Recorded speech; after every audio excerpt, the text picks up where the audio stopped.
Welcome back to the Bourbon and BS podcast, everyone. This is episode 306, and it is amateur night by me. Jeez, so I never use my phone. Yeah, we've got special guests here, both returning guests, not together.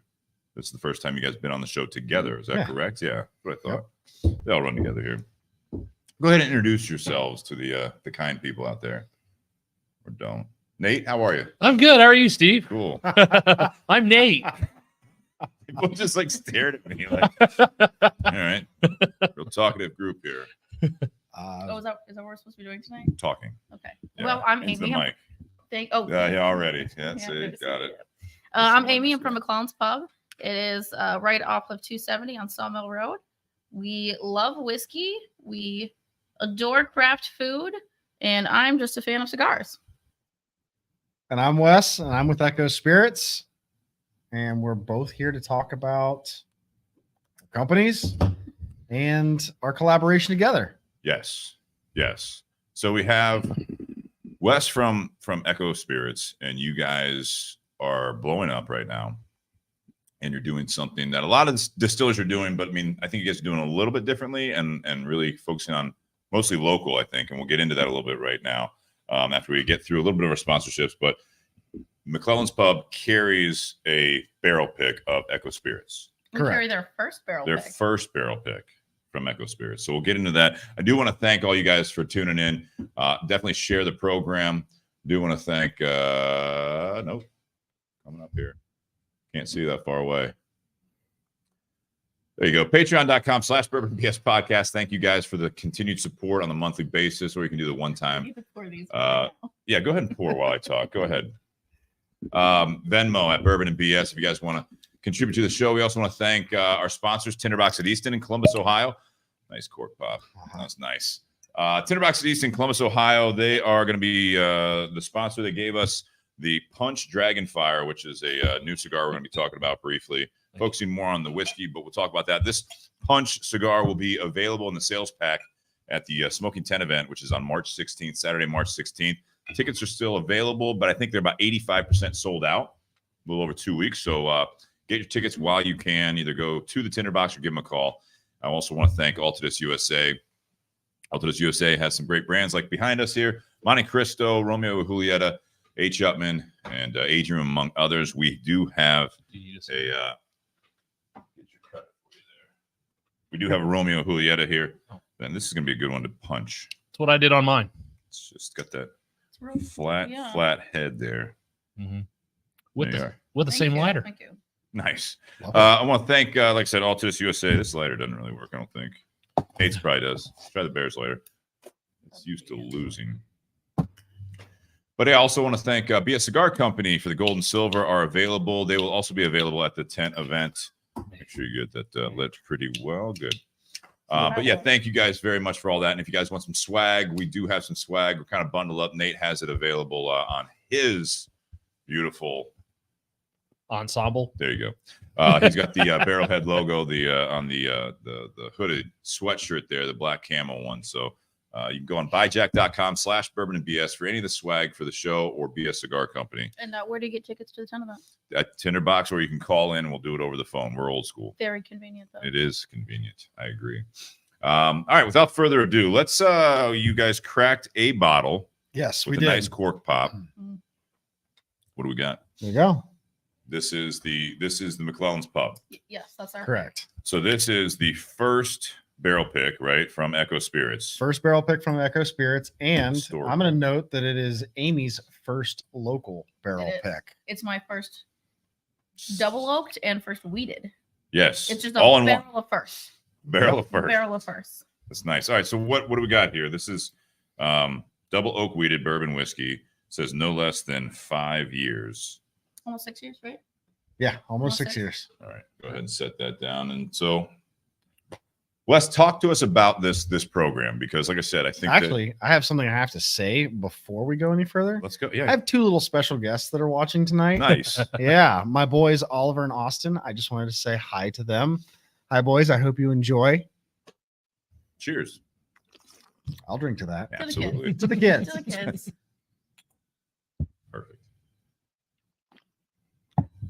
So, as you were saying, Now that's an important announcement. I like that. yeah, Very good. absolutely. Got all the business out of the way now. That's Yeah. perfect. Yes. for sure. Ooh, that's 125, Steve. said 124, but that seems right. Go ahead. It's warm. So you're asking about The single barrel program. That's what we're doing Yes. here with Echo Spirits. So yeah, put it up on the screen there. Echo Spirits. Where are you guys at? You're here in Columbus. We are. So we are down in the Grandview area. We're pretty much between High Bank and Watershed in that local Just kind of vicinity. the Whiskey Yep. Row in Columbus. Pretty much, yeah. Yeah. We're right off of the 5th Avenue. We sit on 6th Avenue. If anybody's familiar with the Grandview area, we are behind the Five Guys that's on 5th Avenue. We've been there since 2019. We are very notable for all of our rum offerings. Mhm. We do a silver rum, a pineapple rum, a spiced rum, a queen share, and then this year, or actually last year, sorry, I didn't 2024 is still new. I didn't read It's the terms fine. and conditions It's for this fine. year, It's fine. so I haven't really signed off on accepting that we're in 2024 Yeah, yet. right. But last year we did a apple brandy barrel finished queen share rum. Which is just mint. It is. I agree. I have that bottle at agree. home and it is luscious. We got one of the Watershed apple brandy barrels, Okay. and we finished our queen share rum in it, and it tastes like one of those caramel apple suckers, the green suckers that have that Yeah. caramel Yeah. Oh, wrapped yeah. around. caramel, Oh, yeah. caramel Granny Smith apple. Yep, it is beautiful. So Sounds beautiful. Echo's very well noted for their rums. Our rums have won a lot of awards. And we have recently got into the whiskey game, and we are coming out swinging with some very good blends, some very good offerings, some LTOs. And we are now fully active and live with our barrel pick program.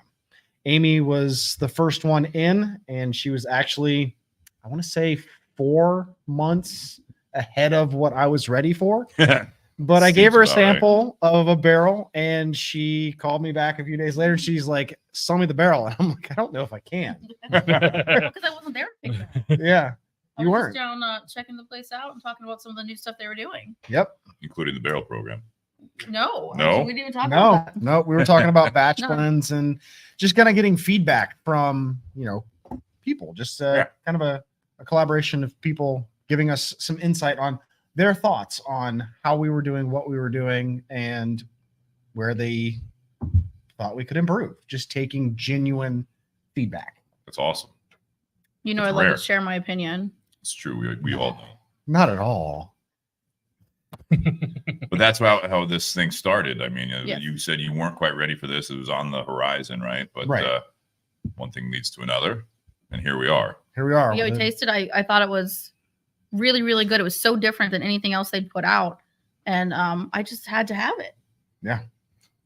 We launched it for our 10-year anniversary, so it's our 10-year anniversary pick.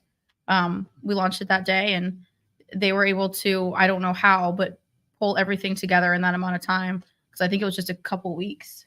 It helps when you have a small team that all Mhm. communicate very well. Yeah. Yep. So our production team did a really good job. There was a guy that had to make sure it got out of the barrel, got in, filtered, and not really filtered. It just kind of went through a strainer, and it basically is an uncut or unfiltered as well.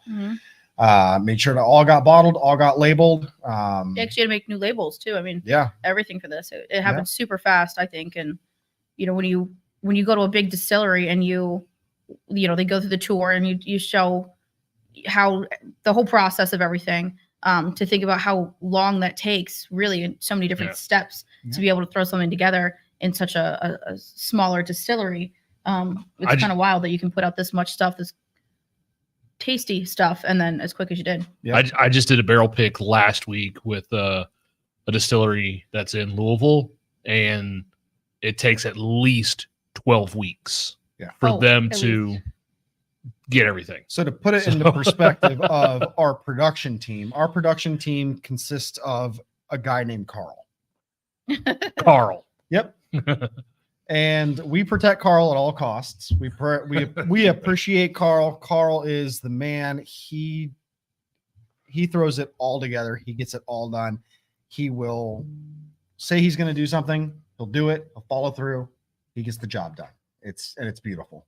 And he is like just like the project manager, or what does he do? Everything. If there's something on the distillery side, he does it. Okay.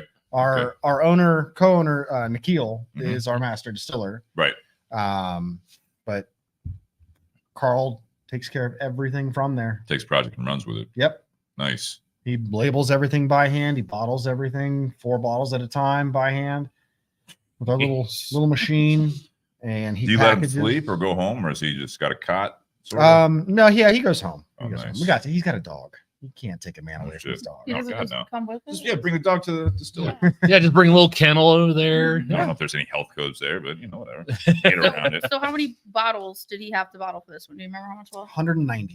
190. 190 bottles. Yep. 4 at a time at 190. Yep. Oof. You took some, and then we took the rest, and we sold them to your clients, Mm-hmm. your customers, via a QR code where they could buy it online. And cool. Which is also kind of a weird loophole because I've never been able to sell my picks. People come all the time and say, I want to buy your pick. Yeah. And, state law does not allow me to do that because I'm not a liquor store. I don't have that kind of a license. Sure. So to be able to say, I've picked this, it's a McClellan's official pick, and you can purchase, that was really new too. And that is something that Wes has tried to get me to do for a really long time. Mhm. And I feel like some of the other people he'd worked with weren't as open to his new ideas, but clearly they need to happen. This was amazing. This was really great for me. Your picks sold out in 2 days. Well, and Out of the 190, and you took a good chunk. She took a good chunk. Yeah. We held back a little bit for our own. The Echo ate the cost on. For enjoyment or for research purposes or both? All of the above. Yeah, right. That's Which all. one can you Or write or off? just sell any in the Research shop. purpose. And then I think 65 went out to customers. Yeah. So it was 2 only- days. Yeah. We So, sold a lot during our anniversary party because that was the launch. Yep. And they were able to just buy it as they're sitting there enjoying the party. They could purchase it and then pick it up later. Yep. And that was just a really cool way to find that loophole. It's another fun way that OHLQ has been a little easier to work with, I think, with allowing some of these new things that haven't been before.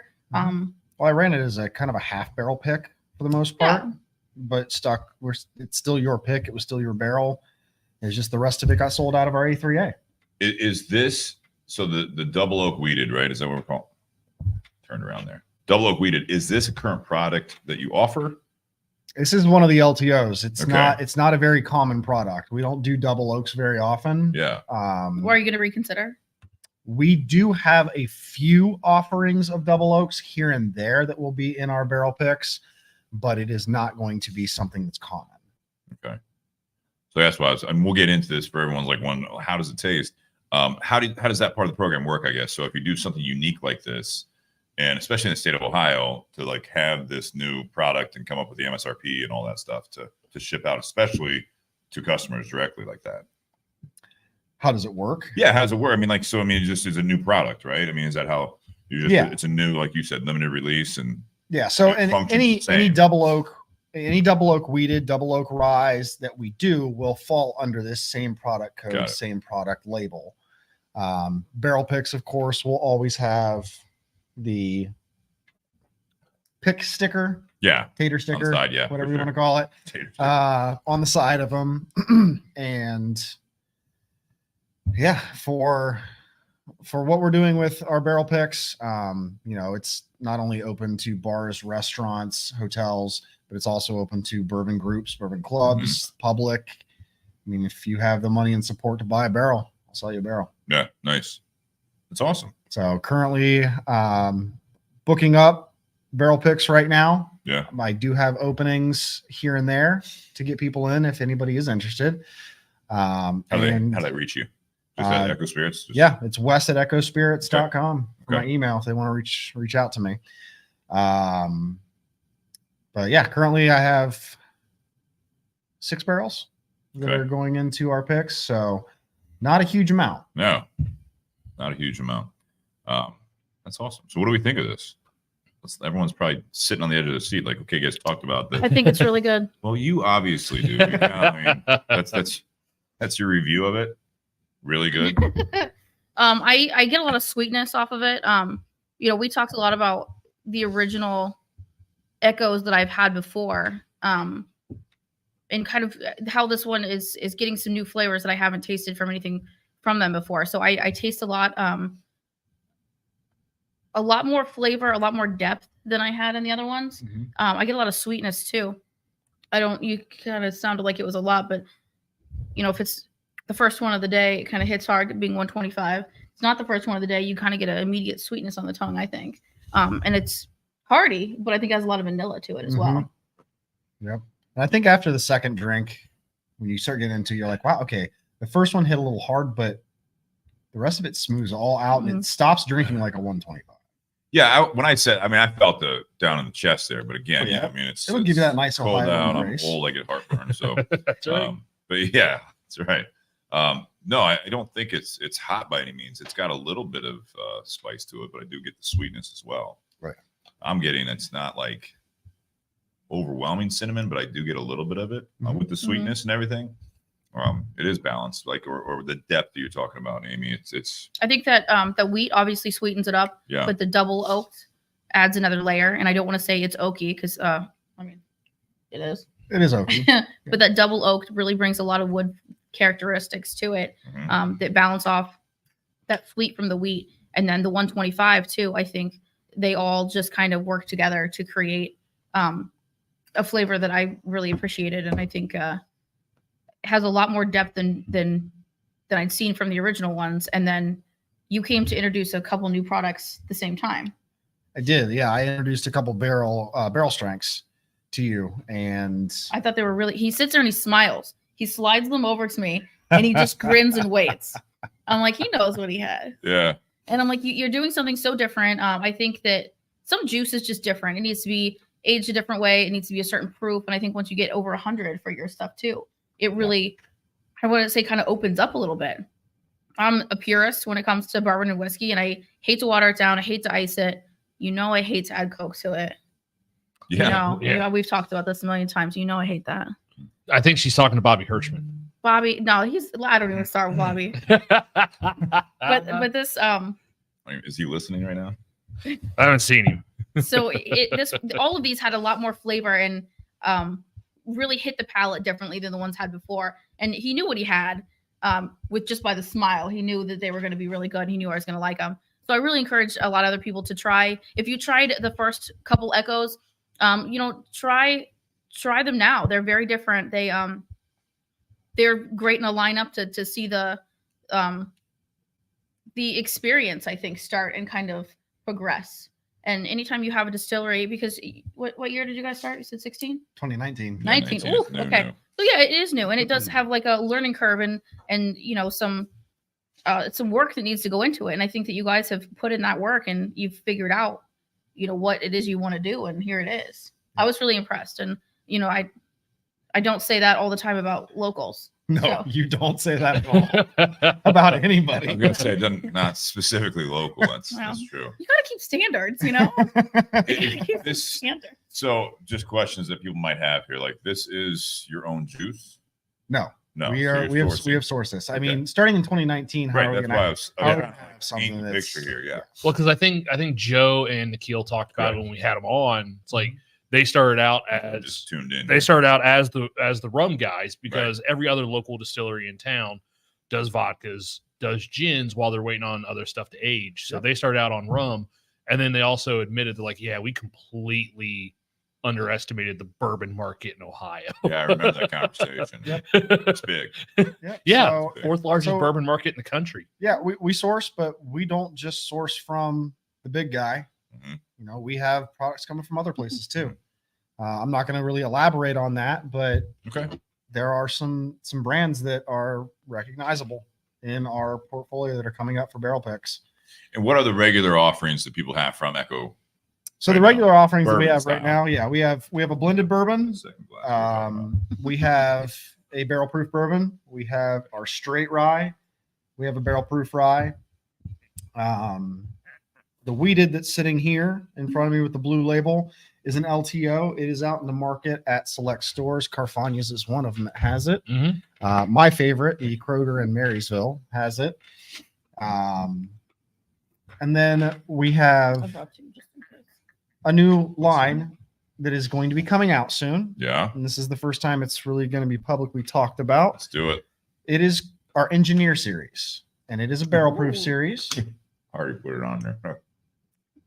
And the Engineer Series here is going to be multiple blends of a few barrels. So we've done 3 batches. Okay. They are all going to have names, and they are all going to hit the market in 6-pack cases that are mixed up. So 2 liquor stores. 2 liquor stores. Yep. Okay. So 6-pack. I'm thinking like 6-pack of whiskey. It's like Yep. you can just pick up at the corner store. That's awesome. They're 6-pack cases because Right. our standard cases are 12. Okay. So for this series and some of our other LTOs, we've dropped them down to only going out to stores in 6s. 2, 2, and 2, or is it random? It's going to be random. Okay. So the hunt is on then. So is the what you're hunt is saying. going to be on for our new barrel Interesting. proof Oh, line. that's exciting. Okay. Well, the Engineer Series. When are you going to launch that? TBA. Okay. All right. Yeah. Okay. You heard it here first, folks. You did. That's exciting. Ray out there, you missed it. Echo Spirits. It's in Columbus, Ohio. So this is a local one for us. Engineer Series. And do tell why it's called the Engineer Series for people that don't know. Well, think about some of the other companies that have done things like that. Mhm. You know, I'll just take Penelope, for example. Penelope has a massive line of different products, different barrel finishes, different stuff. You know, they have the Rio, the Valencia, they have the Architect. Yep. Architecture. Yep.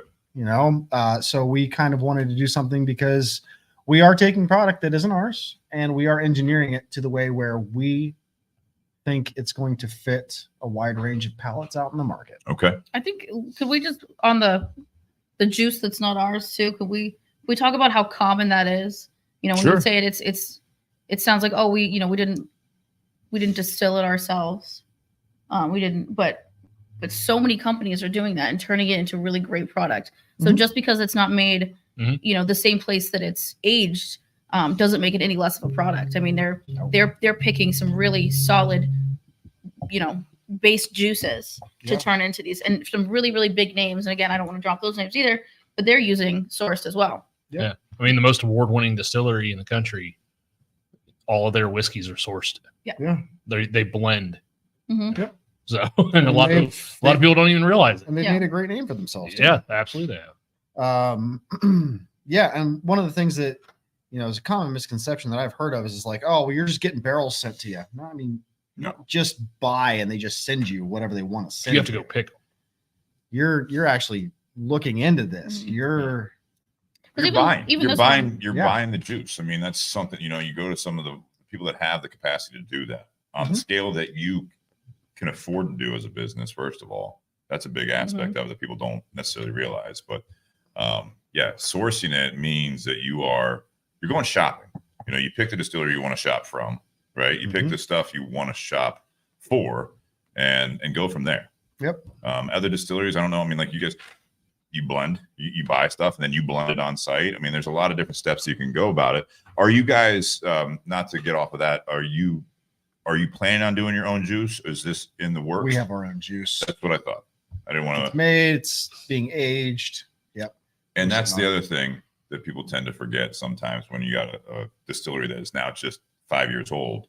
Is this might say 5 years, but a lot of times just to start throwing stuff in and aging it, it's a big process. Yeah. And a big gamble, obviously. And it takes that time to really age Mhm. that product, to make it something that you're happy with. And in the meantime, you want to be able to, I don't know, pay for the warehouse, pay for the rick house, or whatever you want to call it here in a while. You also, can we talk about the patience you have to have for that too? Oh, Because I don't extremely. have it. No. there's a ton of patience. I mean, there's some things that we have at our facility where we put in barrels, double oak something, tested it recently, and was like, nope, I'm not ready to touch that again. That's not where I want it to be. Right. And so it's not just a barrel that's sitting there and being ignored. It's a barrel that's sitting there aging, and that we're paying attention to it. Absolutely. You have to. We're tapping into it. We're testing it. We're finding out where it's at, and putting effort into this. A So lot of effort. when you taste something and you say, I think this is ready, how many times do you say, but what about just a little bit longer? Like, how many more times do you do that? Because I feel like sometimes you're like, oh, this is good. Would it be better if I kept going? Do you have regrets after letting it age too long? Because I've actually had barrels like that too, which it just kind of overages in the kind of way that where it's not a good balance. Right. At what point do you say this is the best I think it could be? Do you still have regrets with that, or is it just like No, and when I'm pulling something out and ready to bottle something, I think about it this way. So we've all had Elijah Craig barrel proofs. We've all had blends. We've all had the Weller full proof. We've had those whiskeys. We know what they taste like. We know what the customers like. We know what flavor profiles really do sell and that people like. So if I'm going to have a bottle out at a liquor store at a tasting, and I'm confident that what I just pulled out of the barrel is going to do well at a tasting, and it's going to do well at a festival, say at Grove City Whiskey Festival or Hinmick, that bottle's ready. That barrel's how many ready. times do you suppose you taste it before you, on average, how many times do you taste it before you pull it? I'd at least like to try them once a month. Okay. All right. Yeah. Okay. I What day is that? I will send you a calendar invite. Do it on a Wednesday. You know my doors. Oh, I got keys and alarm codes, Amy. Anytime you want to come in. Well, that's another thing too. I kind of wanted to touch on for the people that did, want to think about getting a barrel pick from Echo was how easy they were to work with. Whatever I wanted to do, you guys did, and you did it quickly. I know even down to like some of the stuff on the label, it was just, we'll make it happen. And it was just a really easy process too, to where I wanted to come down and do pictures. What time? Anytime is fine. And just everything was so easy. And with it being local too, that was really convenient. But I would highly recommend, just as a distillery, how friendly and easy everyone was to make that happen. I would recommend, if you are thinking about doing it, to go ahead and pull the trigger on that. I'm writing a disclaimer in my head right now. As she's You talking notepad. about. Amy and I have been friends for a long time. She has taken priority to the barrel pick. No, we do. We will be absolutely accommodating to our customers and to the people that come in, and make sure that, you're going to have a good experience. Yeah. You come to Echo, you sit down with us, you do a barrel pick. We're going to give you everything we have to offer you, and we're going to take care of you. What's the scope as far as like we keep talking about local for us, but I mean, is it just in Ohio that you guys can distribute? We are currently in Ohio and Kentucky. In Kentucky. So, and for a while, I'm okay with that. Sure. I'm just saying, for people listening, obviously not everyone's local. So if someone wanted to take advantage of this, you said, I mean, it could be obviously bars, restaurants, it could be groups, it could be individuals, that type of thing.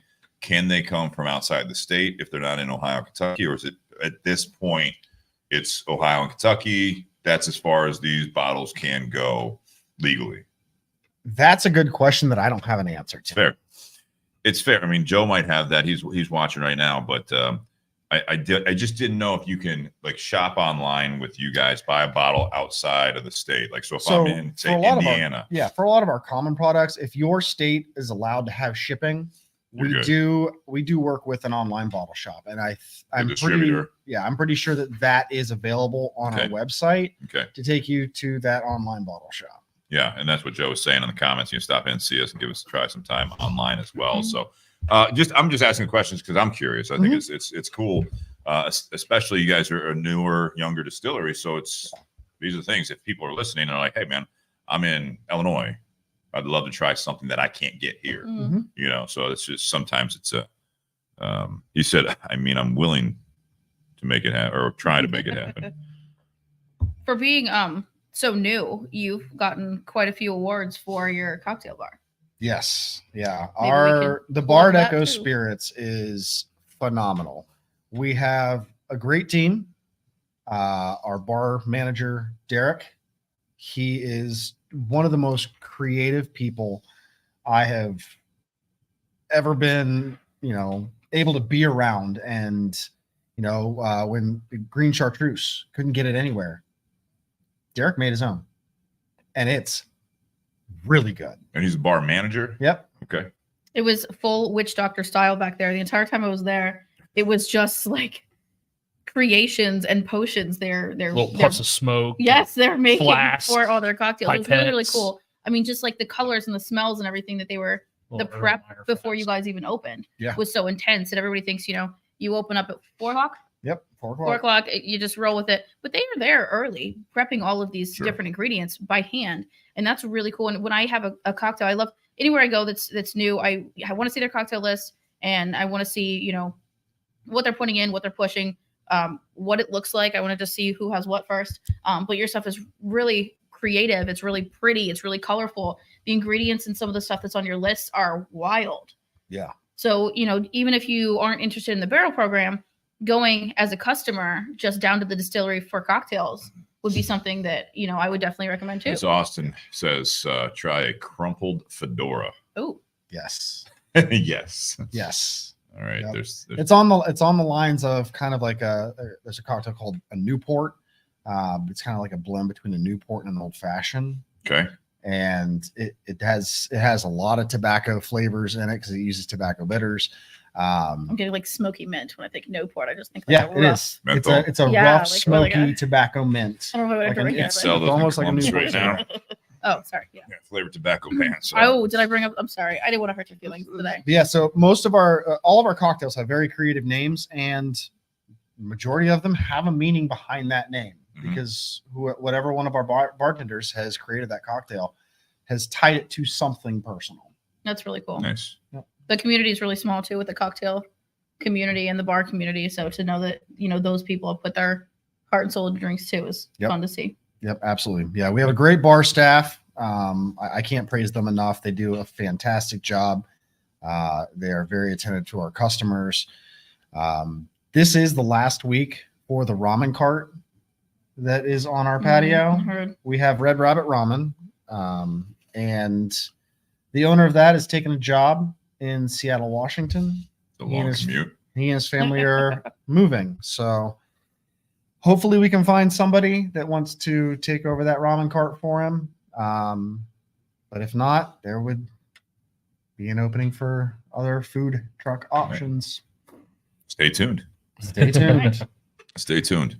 Nate, what do you think of this? You have not had this bottle before, correct? Or Well, no, it's Amy's pick. why no? I had it. That's when this. Well, if you this, came this- around every once in a I was while, gonna say that's when this. And your If I have a day off, sure, yeah.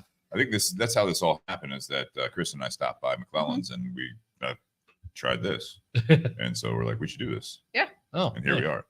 So what do you think? No, I like it. I like the details that you put on the back of the bottle. But one thing that's different about this product versus some of the other Echo offerings, you guys didn't put any tasting notes on the back of it, whereas like your bourbons and ryes do have that. So I kind of like that it's not there. So that way people come up with their own what they're tasting.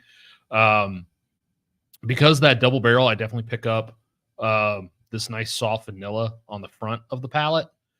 Mid palate, this nice bread note, this yeastiness from that wheat in there, and it kind of softens that oakiness. Because sometimes if you do a double oak or have something that's just aged probably more than 10 years, it can just be like toothpicks in your mouth. Yeah. Having that high wheat content in this kind of softens that. I'm chewing on a stick.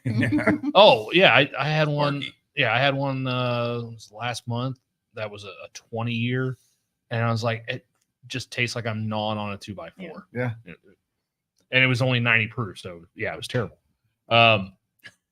But on the finish on this one, that's where like Steve was talking about, like a little bit of that cinnamon and Mhm. mint kind of just tingles Yeah. the tongue a little bit.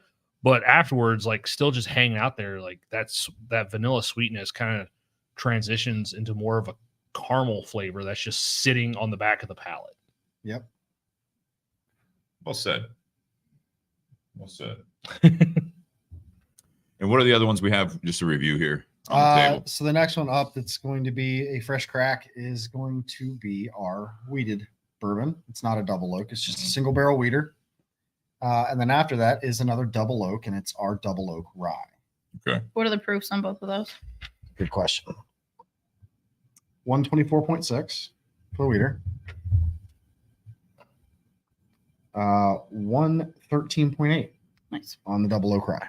Okay. It's gonna be a long night. So yeah, no, Well, we Well, I mean, there was the one where we start your started. big boy pants. Buckle up. Yeah. There was that one recently where we did a 145.4 and then backed off after two glasses to a 114. Did you? I can't taste my whiskey. We drink the 114 like juice. That's a problem. Yeah.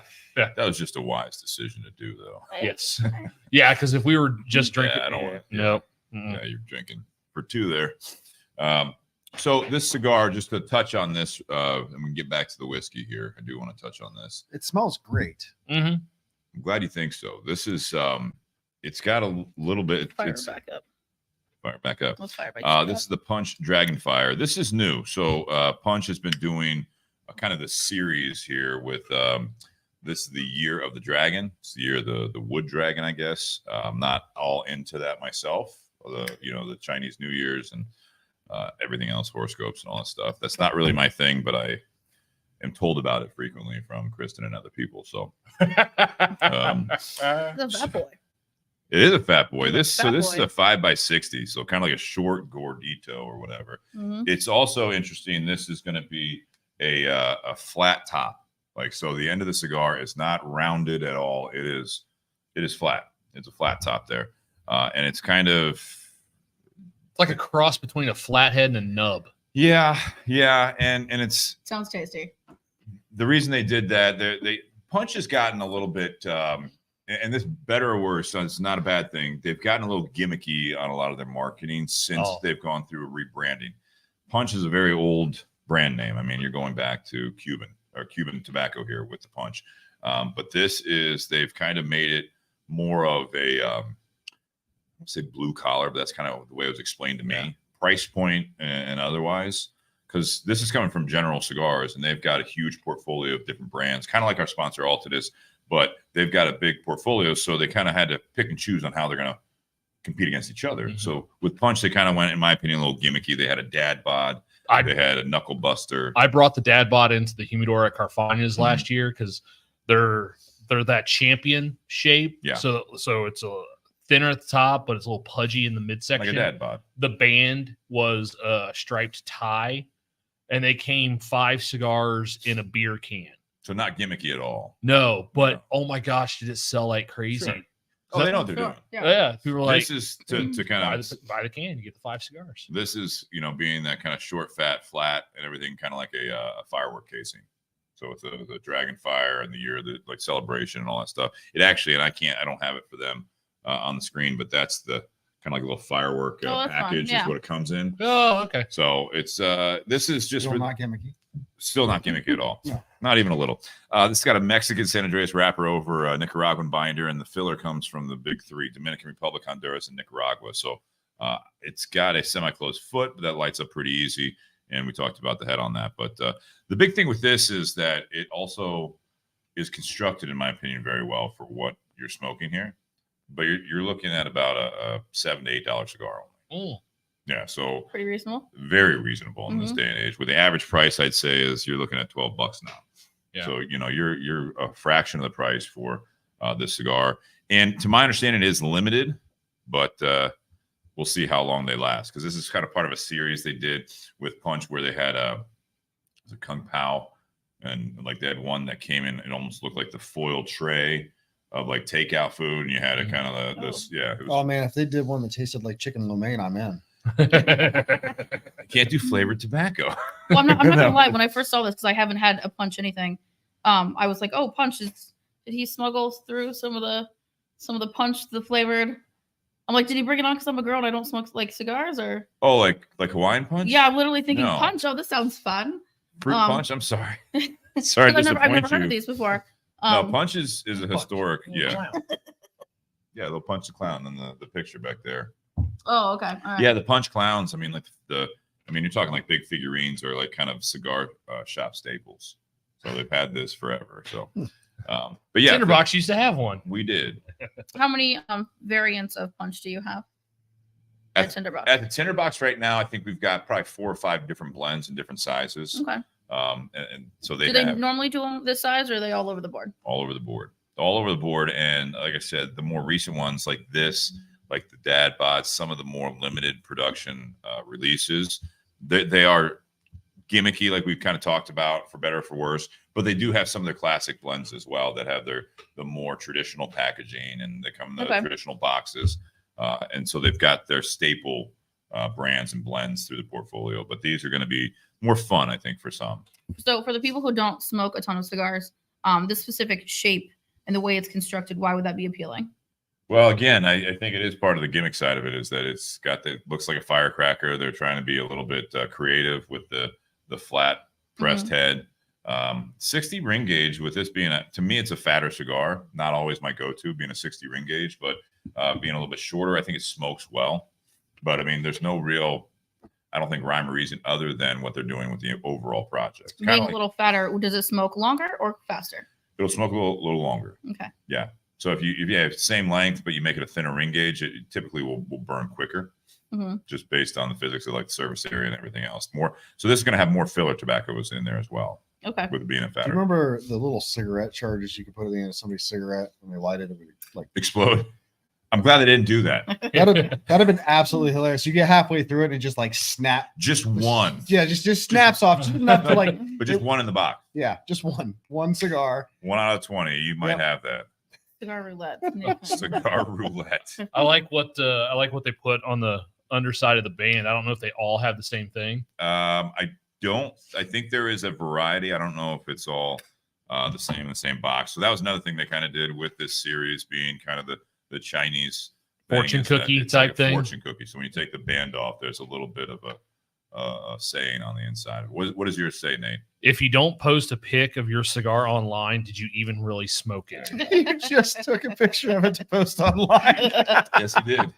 Before you took it off, right? Yeah, I did. Yeah, see, that's a hell of a fortune. They know what they're doing. Not gimmicky What's at all. What's yours say? They know their I market. haven't gotten to it yet. You want me to go first? Is that what you're... Well, okay, so mine says if you're looking to a cigar band for advice, you may have a bigger issue. Not bad. All right, it's cute. Hell hath no fury like a I can't talk. She's right here. Took you a minute. That's good. That's funny. All right, they're creative then. That's fun. They're creative. Hopefully not completely accurate. But yeah, I just wanted to comment on the cigar because we do obviously every week. For those that don't listen every week, we do usually a spirit. Typically, it's a bourbon or a whiskey, and then we do a cigar kind of review. So I just want to touch on that. One of the reasons I picked this cigar, like I said, trying to promote a little bit Tinder Box at Easton, that March 16th event, the Smoking 10 event. That's the 11th annual. This is not the featured cigar, but this will be featured in the general cigar sampler pack that's available at and I got to be honest, for those that are coming to the event or have been to the event or know Tinder Box at Easton, Brian Joyce, the owner, this is an event. Not only tickets $200 plus tax, so $215 out the door, and you get 14 plus cigars. You get brunch, you get lunch, you get access to the sales table. There's a cash and credit bar. We're going to have some of the not only the reps there, but we're going to have some of the owners from the companies there as well. They're going to be participating in a Q&A session during the lunch portion of it. There's a huge raffle. Every company, there's 14 companies. They bring raffle prizes, and you can enter the raffle just generally. So it's like $20 for 20 tickets type thing. It's a lot of fun. But at the sales table, this is going to be part of a 4-pack that I'm not going to give the specifics, but one of the cigars is a higher end from General. One of the higher end, like they're all premium, but like the higher end price point, and the 4-pack is less than the price of that cigar. Wow. So, and that is not even the most aggressive deal at the sales table. That's so for fine. those that are kind of on the fence or coming, make sure you check out the General Cigar pack at the sales table, because this Punch Dragonfire will be in there along with 3 other cigars. And basically, you're not even paying for the cigar. You're That's wild. Yeah, it's This is a huge event. So for the people who haven't been to this event, how many people normally show up for this? 250. That's a lot of. That's a lot Yeah, of people. 250. It's in a tent. It's Capped. massive. It's capped at that, because basically you have to also have room in this tent. It's about 130 by 50 feet. So it's a massive structure. But you have to have, we like to have chairs and tables for everyone to sit at. So not only do you have the vendors along the sides, you have the bar area, sales table. We want to have basically, you know, the tables with at least 6 to 8 chairs around each of them. So you have room to kind of sit down, eat, smoke. It's 10:30 a.m. to 6 p.m. So if you were going to be standing and milling around the whole time, it's not for everyone. Then you're holding your swag bag, trying to eat a plate of food. We want to make sure that people can sit, move around pretty freely. So It's kind of that's part of it. ventilation at a place like this. So ventilation. Do they at least get to crack the door? No, there's openings, especially for our day. The biggest thing is the crapshoot of the weather. So it's just the same as like we had yesterday. It was in the 60s here, and today, right now, it's Is it about 25? 28 degrees outside. So we're hoping it'll be a little warmer than this. There are heaters, but again, you're in a tent, so Ask if you can feel your face. Couldn't anyway. Jesus. But that's the event, and I would check it out and check this one out. With this single barrel pick program, Wes, what's the goal of this going forward as far as like the volume? Or is it just kind of just like when you had Amy and other people touring the facility looking for feedback? Oh. Is it kind of based on what the demand is? Yes, kind of. Currently, so there was up until recently there was no single barrel program at Echo. Mhm. That had to be written and kind of planned out, and so starting it off slow, not doing too much out into the market. Sure. Don't want to saturate Mhm. or overload or sit on things that we don't need to sit on. So currently a month, quarter, there's going to be only 6 barrels available per quarter. Per quarter. Yep. And how many after Amy and McClellan's have you done, or is this the only one out on the market currently? This is currently the only one out on the So market. this is the first and only right now. The others have not hit the market yet. Okay. And we don't have a ton left either. No? So if you are interested in trying it, I would do it sooner than later. Yeah. Because it goes pretty quickly. And what was the price if you were one of the lucky 65 that bought a bottle? Do you guys recall? 69. $69.99. 69. And then what is this a pour at McClellan's Pub? It's $14 a pour. 14. And how many ounces? Ounce and a half. Ounce and a half. Mhm. Classic pour. Nice. Mhm. That's where I had it the first time, and I'm glad we're doing this. This is fantastic. Good. It's unique too. You know what I mean? Again, the fact that it's a double oak weeded bourbon. It's That secondhand smokes really well.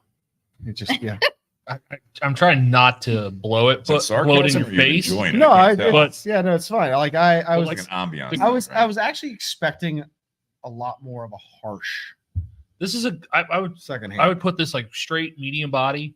It's not super strong, but like you guys can see better than what they can on the screen. But like that cigar just sitting there in my ashtray, like it's still got a good amount of smoke that just kind of pours off of it, Mhm. and it's burning really well. And I just Even used. as well. I don't. Yeah, Pretty even. I don't. think so. I Being don't. as wide as it is. Correct. Yeah. I don't pretty smoke close too to many that. cigars that have that flat head to them. So It's not very common. no. It's Um, it's a harder puff, I think. Well, so I You gotta be mean, I very did committed to this. I puff. did the exact same punch cut that Steve did on yours. And it's about an 11 millimeter, I think, on the bottom of that lighter. And so you got a 60, Oh. you got a 60 ring gauge, and then that one single punch cut. Like it's like I'm not having any draw issues whatsoever. Yeah. It still draws great. And I think it would draw a little easier if we did a straight cut on there. But I mean, I just yeah, thought I it was think flat. I think it might draw too easy and burn up too fast though. But yeah, and what's interesting is the flavor on the cigar is vastly different than what we were smelling the foot before we ever lit it up. I would agree 100%. Yeah, because I, I mean, I thought it almost had more nose on it. yeah, it had more like Then- what you expect. Like if you've ever gone to a tobacco farm or a where they're actually doing the rolling or the fermentation and actually like open up one of those bales of tobacco and smell that, like that's kind of what the foot of that cigar smelled like, just pure tobacco flavor.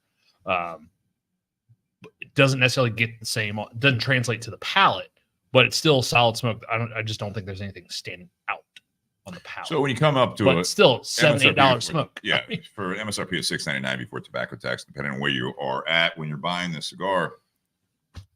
I'm excited about it just because it does smoke well. I think it's got depth to it, but I mean, it's kind of like it's like that one note thing. You know what I mean? It's not overwhelming, I think, at all. But it's also just it's not gonna be a journey. You know, it's gonna be it changes, it's complex, Mhm. but it's right there. And if you like the flavor, you're gonna like the whole thing because it's pretty consistent.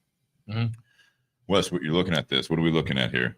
So You ready to move on? Did you want to do that one or just the regular weeded? I feel like you grabbed that one for a reason, but I just want to stick with the double oak theme for a minute. Okay. I don't know if you want to stick with wheat I like how theme you did or that. Yeah, double oak. exactly. I know, that's why I'm debating. What do you guys think? Pour it up. I think you got it in your hand. I think you go with your gut. I Wanna think crack it's it open? smart. Give that nice fresh crack. Down the hatch there, bud. Really, really the fresh crack and the pop right in the micro. That's really just.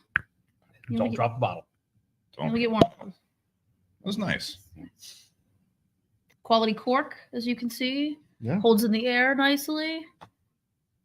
Yep, very much so. So who signed this bottle there, Amy? Well, it depends which bottle. Are you? The You're one not that on has this one, are you? signatures on the side. Well, okay. So everything, all of mine have signatures on the side. All right. This one here next to McClellan's is mine, and then we have Joe and McKeel. Got it. Joe Nikhil, and then I have one at home that has his on it too, because he was obviously a huge part in making this happen. Oh yeah, absolutely. You have one of 3 bottles with my signature on One it. of 3. Oh, wow. All right, got some work to do. Yeah. But I think sometimes, when you put, I want, our customers to understand that this isn't, it hasn't just shown up. There's people that made Yeah. this happen, and those people need to be on that bottle. I think, Well, I don't know if it's Makes it just when more I'm special. there, and I'd like to think it is just special guests, but it's nice when you go to McClellan's Pub. We've talked about it before when Amy's been on the show, but the selection is ridiculous. First of all, 500 plus different bottles. Correct. I saw that on one of the more recent posts that you guys did, just to kind of show coming into the pub, which I thought was a great social media post. Kind of coming in, you saw a little chalkboard with the 500 plus. That was What was that? Yeah. Oh, go on. What? No. Giving you compliments over here and you're just making side comments, but that's fine. But I do like that when it is that type. I'm sure when you're busy, it's not quite the same, but it's nice that like if you can get in there, you start talking to the bartender. If Amy's behind the bar, you ask for suggestions. It's what do you like? It's actually good customer service. It's not just I'm too busy for you, unless you are busy, and Amy will let you know that too. But it is nice that you'll pull the bottle down, you let them look at it and stuff like that, where it's so stuff that we see these signatures on there, and it is a barrel pick. I mean, there is a lot of personal touch to that, which trying to give you a compliment. I think it's great because there are some bars or restaurants you go to and they don't know their stuff. They ask you questions, in a sense of not what do you like, but it's just like, well, what are you looking for type thing, where it's not as helpful. It's not as enthusiastic. It's going into McClellan's Pub. It's got that family feel. Yeah, we're real. It's got a family feel. Yeah. I We're think. real excited about. It's nice to be able to go friendly. in. Okay. It's friendly. Can we write that down? Can we put that in? Can you? I don't know. Can It's we, like, comment on your social media write posts, but that- apparently you don't like that. So Well, it wasn't tag my you. post. It wasn't my post, but I reshared it. It was a real fun. We had I thought it a was. friend of the pub came in, and made a fun post. He was feeling wild that day too. Is that true? Yeah. Oh, nice. Okay. yeah. But I love when people come in, they get excited just like I do too. So Yeah. I think the staff gets really excited about new stuff. They get absolutely pumped about barrel picks. And I would actually like to disagree that when it's busy, because you got to climb all over the place. I love to see how quickly they can shimmy on up there to find whatever they're finding Yeah. and sort through 500 products. It's Sure. kind of amusing. And then my very favorite is to move everything around on the day then they aren't in. That's Just a mess real with them. joy of mine. Just- Oh, that's mean. I can see it. That's mean. Not surprised by that. I talk about McClellan's Pub multiple times a week. Not just because of the pick, but because it's always been one of my go-to spots. Yeah, that's actually how we met. He would come in and he was a regular. And he loves scotch, he loves whiskey, he loves bourbon. And to see him coming excited too, like, hey, I have a bottle of this. Did you get your hand on this? What do you think of this? And we have a ton of customers like that really want to just sit and talk about it and talk about different flavors and the new things we've tried. And like the community for bourbon is tight, but it's also really experimental. There's so many different people drinking different things, and to be able to come in and have a place to talk about all of that and what they like and what they don't like is really fun. And he would bring some wild stuff in that I haven't had either, and just kind of taste and it's always fun to share new things with people. But Yep. yeah, because he has a really good palate too. So some of the new stuff we'd have, just taste it. What do you think? You know, Yeah. so I'm really Oh excited man, to see and I will never forget you and I sitting down and tasting Glenmorangie cake. the cake. Yeah, That night, I was like, "Oh my god, it's like a cupcake," and then there's Yeah. like espresso, and like that one, like blew my literal mind. icing. Yeah, Wow. Been the weirdest. blew my Yeah. mind. But yeah, I talk about Okay. McClellan's quite frequently. And you know, one of the moments that always make me smile is when I'm talking to somebody about McClellan's, and then somebody else will overhear the conversation and they'll go, "I don't like the owner. She's mean." My first comment out of my mouth, I look them straight in the eyes and go, "What did you do?" Yep. Yep. Because it's always that. Not me. I'm just kind of sassy. Yeah. Well, yeah, no, you are. You're a absolute ball of sass, but you're not mean. Mean. But if you are mean, somebody did something Thank dumb. you. That's actually nice. Someone did That's actually something nice. dumb. Yeah. And so, like, I never tolerate that comment from anybody. Yeah, I'm pretty sure Amy told one of those examples the first time we had her on. Oh, and so we still talk about it every time I'm on because someone we won't name names, but you know who you are. Is real upset about my opinions on ice and whiskey. Sure. Every And- time I feel like they comment it every time I'm on. Someone from north of Philly. No, Oh. it's not him. No. Oh he no, knows. I know. Yeah. No, he knows. I've come to terms with the fact that he's never gonna drink nice bourbon, and he's come to the terms with the fact that I won't stop making fun of him about it. See, making fun is sassy. Yeah, it's just sassy. I think if you have Is he on too, Bobby? Hello, We were you're out naming there. names. No, the other one. The other Oh. one. Bobby is Bobby not counts. on, no. Yeah, I haven't seen Bobby on. No, I love your selection because the times that I go there, like I always want to try something different. I always want to try something that I haven't had, and you've got enough selection to kind of do that. But then there've been a couple times where I've been there and you've been behind the bar, where I've said like, all right, because you see a lot of what I drink or know what I drink, and it's like, all right, what do you think I like? Because sometimes I'll just pan behind the bar and go, you know what, I haven't had that before. Let me try it. And there was one you're like, Oh, wow. nah, you're not going to like this. And I was like, oh, really? Why? And you give me a whole list of reasons. I'm like, well, I appreciate that. Let me go ahead and try it. And it's like, nope, she was right. I don't like that. And yet you went with it anyways. Well, because how am I going to know? Listen to Amy. I can go by her experience, or I can also sit there and say, I've had this, instead of just, oh, someone told me. Amy So like, told me. well, so like, especially, Amy told you so. yeah. But like, especially now working on the retail side of things, it's like, I try and pull from my own experiences instead of like, oh, I heard it from so-and-so that this isn't all that great. It's like, we never like to go by what so and so thought. But our favorite thing to do is kind of figure out what your flavor profile is and the things that you normally like. Jeez. To kind of figure out what you normally like and find something. I never want you to have something that you've already had. I want you to try something new. Yeah. And so figuring out the flavors that you do enjoy, picking something else you've never had that still have those characteristics, I think is really important. That's what keeps people coming back. But you don't want to have the same thing every day. I mean, everybody's had, this stuff that a regular bar would carry all the time. And that's never anything I want to pour for you. I want you to say, I went to McClellan's. They have a huge selection. I tried something that they thought fit my flavor profile. I tried something new and I liked it. So that, I think, for me, boosts obviously customers at my place, but the industry in general. It really makes people want to go back out and buy that bottle. It's a great place to try things that you don't want to spend $150 on. Come in for a pour of it, and then figure out if you like it or not. But I think just as an industry whole, it's really nice to get people to understand different flavors, how they work together, and things that are of like flavor. Yep. It just kind of grows that whole community. But I also like when you go into some places, I don't want to use the word necessarily pretentious, but when it comes to bourbon, whiskeys in general, and I think, cigar world, it's kind of showing off what you have because it's the expensive, hard to find bottles. With McClellan's and places I like to go to, it's truly, it doesn't matter.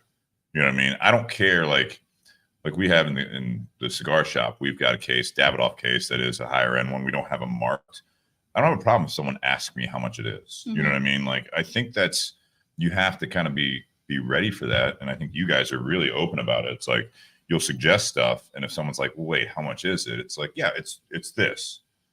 I didn't want to spend that much. Okay, well, let me, and you start like, you kind of like diving down into it. You know what I mean? You're not just necessarily suggesting things to just make a buck, right? No. You want it to be something that they're interested in. Yeah, whatever the budget is, we can find something with that. Having such a large selection, there are so many different things in those flavors that you can pull from.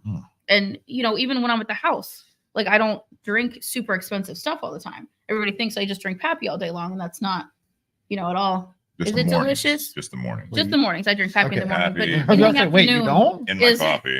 is Honestly, absolutely. I never would have. reasonable. I would have never had Pappy a shots. pour of OFC if it wasn't for Amy. Yeah. I would have never known what that tasted like. That's a fun one. That was a fun That was one. a fun one. That was a total fluke, too. So glad I didn't have to pay for it. Can I tell you about that one? You can. Sure. Before you do that, this the one Oh, we're are we? talking about, I'm not even there yet. Oh my gosh. the Okay. Double Oak Rye whiskey here. And this is what a limited, right? Yes. Yeah. You guys are a step ahead of me already. Because I didn't I start with just the Pappy in the haven't. morning. It's your fault. You know. So this is a limited one. Now, where can you find this? At our distillery. So at the, you have like a bottle shop or the Yeah. distillery? It's all like, it's just one. At our bottle shop. You Yeah. stop by there. I have yet to be by Echo. It's a great date night spot. Yeah. Absolutely. Did you hear that? It's a great date night spot. She did. Drag him out there. 95.5 here. This one, it's so this says it. You're open again about this. This is sourced, right? Mhm. Now, just when Wow. I'm reading this, you've got the first barrel 4 years 3 months, and the second barrel 7 months to finish it, if you will. Is that all that sourced as is like that, or was this Mhm. you guys finished it? We finished it. That's what I was curious about here. Yep. So explain that. So you sourced that first barrel, right? Sourced the first barrel, Yeah. correct, and then we bought another low char, heavier toast barrel Mhm. from Speyside Cooperage down in Jackson, and put it in. Tested it every couple months. At the 7-month mark, we're like, "Yep, pull it." Well, in the first one Yeah, we that's good. had the double oak weeded. Mhm. That one was only in the secondary barrel for 2 months. I think it was a little longer than that. but What's it say on the back of the bottle? 2 months, but Oh. I mean, you can't say 3 months. So if Ah. it was just over 2 months. But yeah, Okay. But I mean, so like, I mean, when I hear a lot of, when I read up on a lot of brands or, you know, hear from reps and stuff about finishing barrels, like 2 months, 3 months, like that, from what I hear from other reps in the industry, like that's not a long period of time. no, that one wasn't. And for some reason, that barrel just did some amazing things in a short period of time. And was that the same type of barrel that you used for the rye? Similar, yeah. Similar, but not the same. Not Okay. exactly the same. Okay. I think the follow up from the first one, Yeah. is really kind of it changes quite a bit, and it's a nice. I don't know. It makes it sweeter, I suppose. Mhm. This one's easy to drink for me. For a 95.5 Yeah, rye it has Uh, that sweet rightness to it. at 113 proof, I Very think, drinkable. yeah, very drinkable. there's a lot of Very drinkable. 95.5 ryes that I'll have that if they're just a single cask, they'll, you know, have that really heavy spice, mint, eucalyptus, cinnamon, whatever, like those type of flavor notes, and they're pretty dominant. And I think that's one of the reasons why people who say they don't like ryes, that's why, is because they try a single cask 95.5 Mhm. and it's just a little too much for their palate. And you know, that's when I would recommend like lower percent rye mash Mhm. bills that are out there. I think with this being that double barrel, that secondary barrel and having that high toast on it, that adds more of those vanilla and wood sugar notes to it. So it softens that spice while it's on the palate.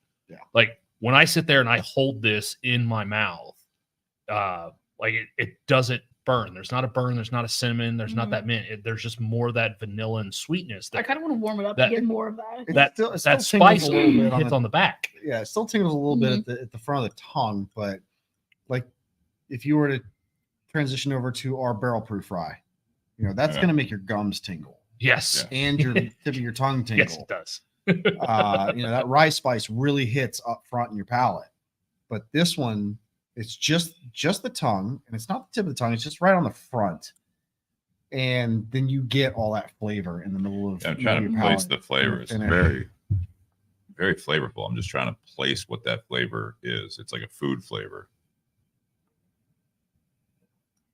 Anyone? It smells like a cigar. It's like a It smells like a cigar. Yeah, I don't know. Yeah, I want to warm It's it like up to get like some more of it out of there. I feel It's like a it's silly not to soft- miss a couple things, it's like a soft ginger. Ginger. Yeah. Or a horseradish. See, I get sweeter notes than all that. But no, there's still that sweetness, but there's ginger. I'm getting marshmallow, Yeah. little chocolate. It's like a Little mallow? not what do you put? Yeah, like what do you put on s'mores? What's the crackers? Graham crackers. graham cracker. Mhm. A little bit of that, but like Yeah. gingery. I don't know. A gingered graham cracker. Gingered graham cracker. Right. With That's a good taste. like a s'more. Yeah. The airline, yeah, that's the airline cookie. Have you guys had those? Is it like What ginger is that? snap? No. I drive. Rye? Yeah, I hate flying. No idea. I don't hate flying. It just It's one of those like what airline was that? American, where they like kind of give you like a prepackaged thing that I'm pretty sure is made in America, but they like want you to think that it's like some like French like fancy like foreign cookie. Yeah, but I don't think it's a ginger snap. But like you bite into, you're like, that is really good. Like, and they want you to try to find where you can get it. I don't know. Probably AmericanAirlines.com. I don't know. That's what I'm getting. I'm getting like a gingery s'more. okay. Well, I love that flavor now. I have no idea what you're tasting. Yeah, and you know what? Honestly, this is yeah. this is what I love about Just got it. sitting down, tasting whiskey with people, is Just because got everybody's palates are different, and the flavor notes. I mean, you're never wrong. Right. Whatever you taste, you taste. Yeah. Look, it's kind of like those little those round vanilla cookies. It's like super old ones your grandparents would always give you. With the cream inside? No. Inside? No. Like literally just Like a- Nilla wafers? Yeah. Yeah, that used Yeah. to make banana Okay. Yeah. pudding. Yeah, I get, Good, like- make banana pudding. Hints of that in there. Are those like the little strawberry candies that Biscoff. you have to get to a certain age and they just appear on your table in a little Oh yeah. kind of It's like they show up Yeah. at a birthday and there it is and it sits until you're dead. Yeah. I think we nailed it. Personally, Why isn't this on the back? Joe, we need to put this on the back of the bottle. we can run this back and take some notes later. No, this is very good. This is a very good rye. Mhm. Good. I'm glad you think so. I think it's approachable too for people who don't, like you were kind of saying too, that harshness that scares people. Mhm. This is a good. This is a rye that people who don't normally or typically drink a rye. This is the rye to approach to kind of Yeah. get Well, into that. yeah. And I think this is a good approach to those 95.5s Mhm. because there are several brands out there that are more like that 51 or sub 60% rye, so that way they come across a little softer, a little Mhm. sweeter, because they'll have a higher corn content. This You'd kind have of to call it a accomplishes that. rye. This kind of accomplishes that same thing, Just to, like but that really double make it a rye. barrel provides a Just, like, whole different barely. level of flavor than just reducing the rye content. I think it adds depth. I mean, Yeah. anytime you talk about like this is like an intro, like this will get people into whatever you're talking about. There's some people that are going to still sip on this and be like, nope. But No, yeah, there it's, absolutely will just, be. it's not, yeah, but it is a little bit more approachable for sure. Yeah. But to me, I like the fact that it still has a bit of the obviously the rye characteristics. Yeah. that I And for- like. For people who are more on that prefer ryes. Yeah. I have yet to have one that is not blown away by it. They taste this and they're like, whoa, I absolutely love that. Yeah. And they buy one. They want one immediately. I gotta be honest, like my daily, especially now in Ohio, that's available. My daily just sipper, and some whiskey drinkers make fun of me for it. Some are like, "Oh yeah, Sazerac rye. I'll drink neat. I just sip on it. I fucking love it." If you'd have said It's- Jesse James, I'd have made fun of you, but Sazerac or Yeah. Yeah. Sazerac rye. I mean, some people are like, "Oh, it's a mixer." I'm like, okay, I'm mix it in the bottom of my glass. Yeah. My rebuttal would be, well, you make a good cocktail with a good whiskey. Absolutely, and I that's something too. When you're trying some of these, I think this would make a great cocktail. Yeah. This bottle. Mhm. And some people are like, oh, don't do that with like a limited release or whatever. It's like, Why?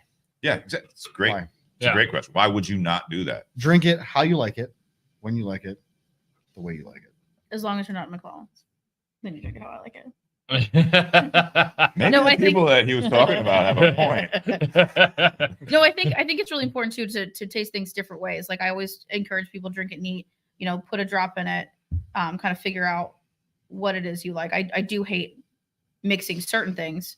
I feel like is rough, but whatever it is you're drinking, taste it in its original form first. Yeah, I think and it's then just move away from the it if whole you want point of to, all that. Yeah. Yeah, and Steve and I have done that on the past, especially more so when we're doing barrel proof stuff. Mhm. That first glass or two will be just straight in the glass. And then that next one, it's like, Yeah. all right, let's see what happens with a little bit of water and see how it changes. And it doesn't always make it better. Like there have been times, No. and it sounds counterintuitive to some people out there, but there have been times where we've had something that was barrel strength and put 3 drops into a Glencairn pour, and we're like, that got spicier. I thought it was going to take that away. No, it got spicier. I don't like that. So it's like, I'll go back to drinking It it always neat. interacts differently. Well, see, Yeah, I've had a good amount of friends that started off coming over to do whiskey nights and stuff, and they would take a small sip, and then they'd pour Coke or something into it, and it may have been an E.H. Taylor single barrel or Mhm. whatever. They now drink it neat. They have worked their Yeah. way into it, and they may have had to start off doing it the way most people don't like, but they drink it neat now. So my neighbor across the street, he was like that when he first moved in. He would always add something to it. I think it was ginger ale or something like that. It was and what's that? Iced tea. But now, like moving over for the Super Bowl, like he's trying stuff. Like I mean, he's getting into it more. Yep. Everyone goes on a different journey with their palates. Regardless, it's just alcohol. Can't take it with us. Enjoy it while you're here. Yeah, unless you're buried with it. Can we do that? Can you get buried with whiskey? Oh my Yeah, god! 100%. Can you imagine? I keep telling like my family, I just put me on the shelf. Just put me with them. They'll be right up there. With Like me. cremated or just like you, like just your whole? Oh, that would be fun. I mean, not for everyone. I was just thinking Joe Diffie style, just prop. Probably up inside the jukebox. Absolutely. Yeah. Pay respects 1 quarter at a time.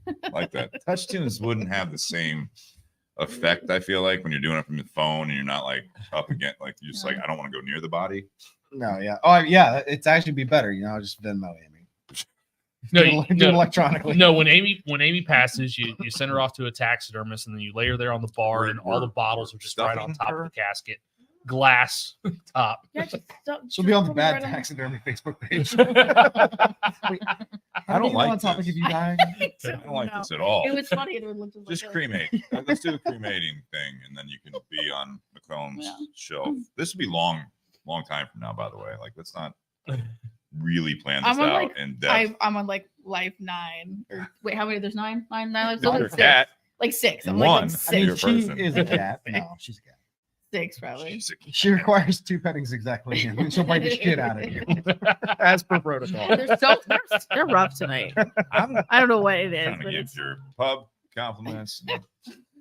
Anyways, with the time being and the fact that we're doing a lot of different stuff, we can do a quick rating. But I mean, you want to do that and then move on to part 2? Sure. So let's rate, if you would like. There you go. We do ratings. So you guys have both been on here before. You rate 10 is the best whiskey, cigar, and also the pairing. So Amy, since you're doing both, I'll have you go first if you want to do the whiskey that you picked. Okay. Well, I 10 would being like the best. So. I would like to rate it highly. I can't, have my name on that and say it's a 4. Whatever, So no, I really I think it took I think it took a lot of different because it was kind of like a tester barrel, wasn't it? When you did it? Like, hey, let's double oak this. Yeah. I mean, some of the best shit happens when you just have a fluke. Right? Yeah, I mean, but it was quick. It was, I love this. Let's make it happen. I think this was one that didn't take too much thought, so I don't want to put too much thought into the rating. So we're just Shoot going from to the say hip. 10. This That's convenient. well, right though. I mean, come on. Yeah, no, it's collaboration. Go ahead. But the cigar, I like it. It's easy. You know, I love a dog walking cigar. Mhm. I would say this would be a power walk cigar. I thought it could have used. I know. But I think it could have used a little bit more flavor, and I don't love how they pair necessarily. Maybe that's the problem. But I think it's easy, and it's not one that I would be sitting reflecting with, I suppose. I can see that. Okay. Do you think this pairs better with the rye or with your bottle? I want to say probably with the rye, and maybe that was the problem. Yeah, I would agree with that. Which one? Can you hand me the rye, whichever one that is? Go back and forth. Wes, we'll go to you on the rating for the whiskey. So, of all the things that you've, What it's even asking us for, right? well, I mean, my point is, are you talking that about like with everything? So, I mean, this is like very an all-time rating? It's just subjective, obviously. Yeah, Any rating is. You're not but I mean, comparing this bottle to other bottles. It's just yeah, I mean, with the depth of the bottles that you've had with your, I'm going to your compare. work in the industry. I'm going to compare it to some of the double oaks that I've had. Sure. Because I think that you can really mess up a double oak. Not agree. So, I'm going to follow suit with Amy and give this one a 10. Seeing as the fact that it is coming from a local company that just kind of did what we wanted. And it was to have an experiment just end up being something that kind of really blew people away, sold out in 2 days, and got her to pick a local barrel for once. Yeah, I didn't think. I'm not gonna lie. I never thought I'd pick an Echo pick. I never thought I'd get you just to buy a bottle of Echo, let alone pick a barrel from us.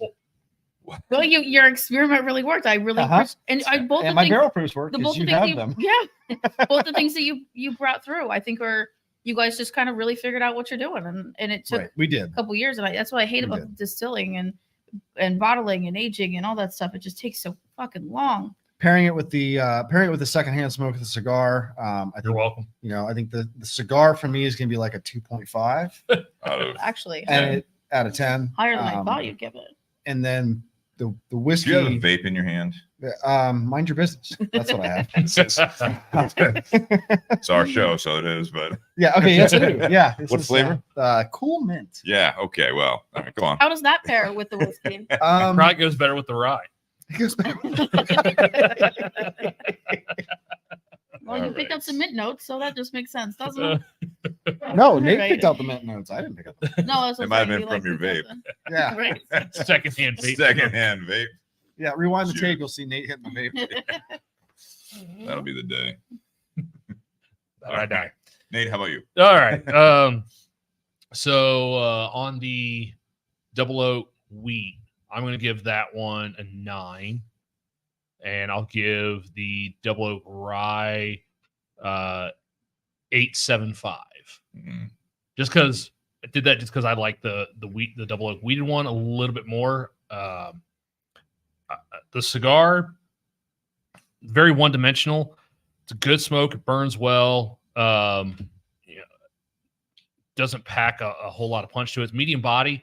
I think the flavor is also kind of in the medium strength of the flavor. Yeah. Very one dimensional. But I think because of that price point, I give the cigar a 7 because I think it's a good, just, any time of day type of smoke, whether first cigar, second cigar, or you're like, I just want to have a cigar, but I don't want to necessarily have something special. Like it's still a solid smoke. And I think Punch has done well the last few years with their rebranding about being more that blue collar, just everyday type of smoke. They're not trying to go crazy. They're just trying to make a solid product at a below industry average price point. And I think they do that very well. I think the cigar pairs better with the wheated as well. I think both the double oak wheat and double oak rye, going from whiskey to the cigar, they both overpower the cigar. But going from the cigar I'm to not mad about that. going from this cigar That's good. to the double oak wheated, it instead of it being more that vanilla on the front end, it kind of thickens that up and makes it more like a butterscotch or a caramel. So the pairing with the double oak wheated, I'll give the pairing an 8 for that. Okay.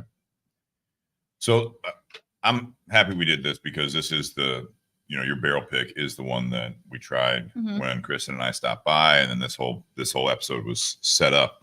I think that the whiskey, it's the uniqueness of it and that's a tough word sometimes when you're giving ratings. It's like, oh, it's unique. You're like, it's like good or bad. It's a good one in this case for me. Double oak wheated, I don't really see at all. Marketed? Yes? No? Not very often. That's what I'm like looking at you guys, man. I asked Amy how much she's got. I mean, there's not even a whole lot of wheaters out on the market, at least in Ohio. I know, but you see like double oak. That was what really kind of threw me back there. Is that you see like the double oak thing. You see that, as Wes was saying, it's like to compare it to other double oaks, it's like you don't see double oak wheated on bottles. I think there's a lot of variables that created this. It's got to be this product. It's got to be. But I mean, I'm going to give it. So for me, the uniqueness, I'm at the 8.75. I think this is a great bottle. I think this is a unique project that it's going to be tough for you to duplicate. Probably, I would imagine. You're going to do it. He's smiling. It's probably going to be a regular product. But anyways, not this barrel. This barrel. It's one and done. The actual barrel, I think. But no, I think it's a fun project. I'm actually digging this rye. I mean, I think it might be the progression. The cigar for me, 7.5. It's a solid everyday smoke for $8 with tobacco tax here in Ohio.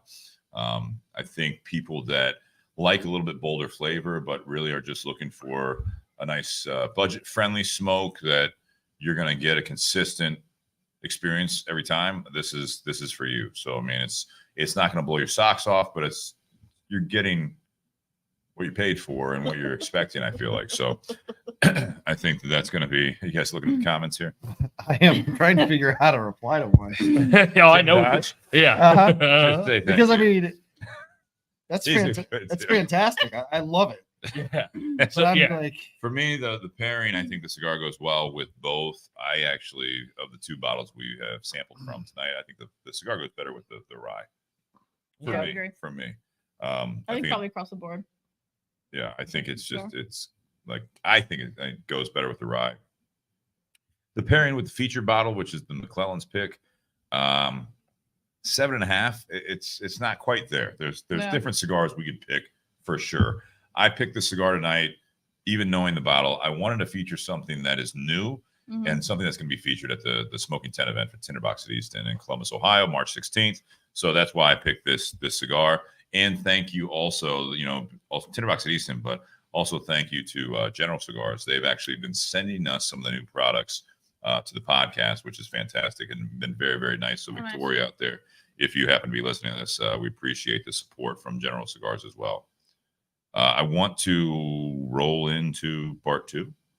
So I do want to thank you guys. We'll do a quick break here if anyone needs it, or we'll just roll through it. But happy Whiskey Wednesday. Cheers. Oh, no.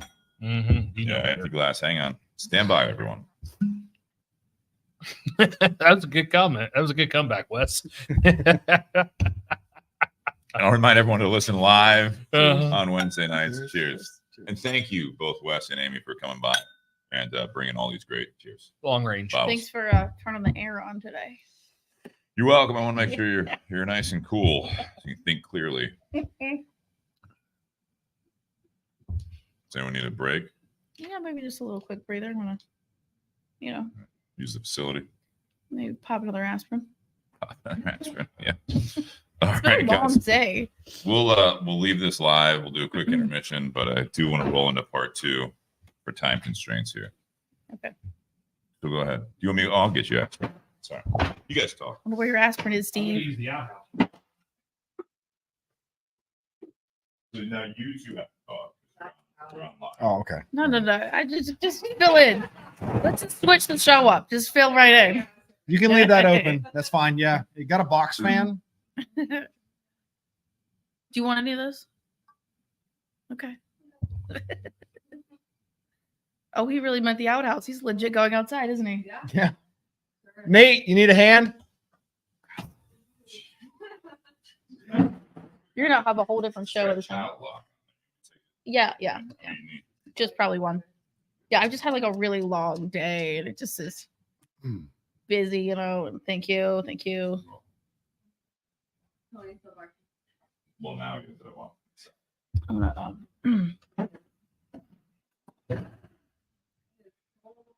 Yeah. I'm so excited.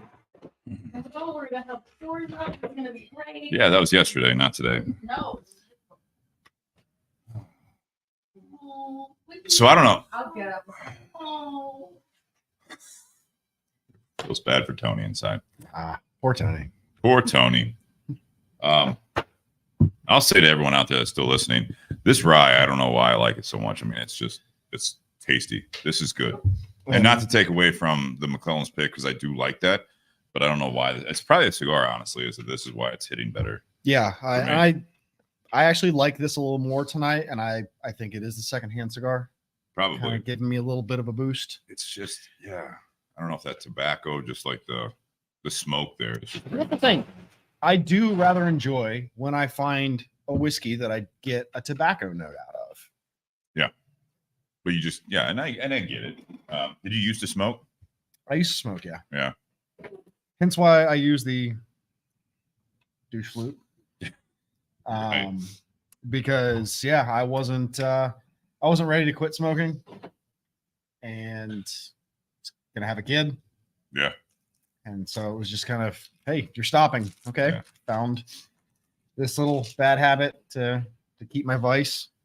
You know, and I'll say with the vaping thing, again, this is all intermission talk here, but I truly think that if they had, and this is my opinion, just like the whiskey side, the cigar side, their businesses, they want to make money, but the enthusiasm and the authenticity behind what the products they're putting out. I wish that the cigarette and the vaping side had that. Vaping, in my opinion, it was to help people quit smoking or at least have a safer option. Alternative to smoking, and just basically give that nicotine delivery so that you could do it a little safer. It's I don't even know if it's it's any muddy. safer. It's just muddy an by alternative. It's just an alternative, really is. And I think that the vapes are going to have the just less chemicals in there. intrusive. Yeah. It's less intrusive to everybody else around. It's kind of like I look at vaping and not to you. I mean, not the healthiest habits that or hobbies or lifestyles we have, but I look at it as like a diet soda. When diet soda came out, it's like, hey, this is going to be better for you than all the sugar and all the stuff. And then after a while, they're like, so disclosing everything that's in that diet soda just because they're names that people don't recognize or realize. It doesn't say like cane sugar on there. They're like, oh, this has got to be better. And it's like, and I'm surprised they're still allowed to call it diet. You know, if you look at the cigarette industry, they can't call it milds or lights or ultralights anymore. So why can you still call it diet soda when it's and not? nicotine is the devil and caffeine is like, it's okay. Because it's natural in coffee. Right. Well, nicotine's natural in tobacco. Yeah. Can I steal some? Alcohol's normal in fruit. I'm at 94, so I don't. Also, congratulations on your upgrade in there. Yeah. Are you talking about Kristen moving in or the bathroom? Well, they kind of go hand in hand, I would assume. Let's move on to part two. All right. One wouldn't have happened without the other. No, but I agree. Solid upgrades in my life all around. Cheers. Yeah, cheers. Yeah. No. Oh, okay. Cheers. I feel like we're on actually like choosing again. cheers. Well, it's just some upgrades in my life all around. Yeah. Oh, Yep, yeah. yep, Cheers. yeah. Cheers to the upgrades. Yeah. Yeah, absolutely. I just emptied that. so. You're fine. You're the one who actually drank. Steve's I'm cheers off and my, says down. Just trying to get everyone involved. Yeah, I'm off my par without Spencer, to just really push this train along. This is good. This is good. Welcome back to the Bourbon and BS podcast, everyone. This is episode 306, part 2, Beyond the BS. And Nate has an empty glass, it looks like. I was What are going we to going to move on to I was the going to ask. third bottle? Yeah, that's why I was going to ask Wes if he Yeah. No. Are you ready to actually give it a change here? to the middle bottle, the single barrel. Is that where you want to go? That's where I was going to go next because that's the only one on the table that I haven't had yet. Yeah. Yep. Let's do it. Cool. I'll let Steve pop it. Oh, nice. His glass is still full. Yeah, but I'm still do the honor. Single barrel weeded bourbon whiskey. A smooth bourbon distilled from corn and wheat. No less than, oh man, this is like a color. Is it the same mash bill that went into Amy's What is, double? what is that? Is this a colorblind test? Did you like fuck with me here? I'm Uh-huh. like slight red green colorblindness. Yeah. No, it Aged in absolutely New is. Oak barrels. 5 years. Yeah, what's the number? Oh, Can you- 5, yeah. Oh, you said that. No less than 5 years. Got the cheat sheet. I couldn't read that. Cheat sheet's the bottle. 5. Can't read. It's like a 5 or 6 or 3 years, just so you guys know. It's really clear on there. It's 5. This is a 51% corn, 45% wheat, and All right. 4 barley. What's So- the angle that to get that pop? You Good know every what I mean? time, you know? It's good every time. It's good every Every time. I'm gonna share that because I do have some in my glass. Should that be?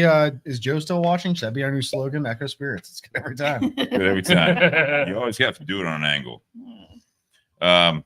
Agreed. Yeah. I like this one. This one's one of my go-tos. I found Is this a myself. limited release though? It is. Is it the breakfast It's one? my go-to It limited is. release. What is not? Can you tell me what is not a breakfast whiskey? Scotch. I don't like Scotch scotch is so tough in the much morning. before noon. Really? Usually, Really? unless I'm on vacation. What about like a Glenfiddich 18? I'm a 15 guy Again, that's right there. vacation. Coming from having it. I was at Hocking Hills and I was like, I can't go on this hike without some. I can't go on I this can't hike. go on a hike without pocket whiskey. And my pocket scotch and pocket whiskey. I just found out my pockets. No, I know. I saw it. Yeah. Yeah. Oh, Anyway, so yeah, so normally before noon, that's the one I don't. Scotch, yeah. All right. Irish is fine. American's fine. Irish is like perfect for breakfast. It goes Oh, great. yeah. Hold on, in an Irish coffee. it's- Yep. Beautiful. I have a lot of car bombs for breakfast because of Liverpool, just because of Liverpool, not like on the regular. bullshit. It's a beautiful breakfast Before drink. church. Yeah. Never, but Irish The breakfast Holy too. Spirit. Yeah. Yeah, like an Irish The Holy breakfast too, Spirit Irish running in whiskey. me. It's Irish the whiskey is OG. the perfect breakfast drink. Is that the topic for? It dinner? wasn't. No. Oh. The topic tonight for part 2 is follow through, and I got to be honest that I'm going to do a quick story, and this is why. But you guys, everyone has a job. Everyone, Amy owns a pub, and Wes, you're doing a lot of great things with Echo Spirits. Nate, Carfagnas. These are all things, and I loved hearing you guys talk about the experience of picking this barrel and doing that and going above and beyond.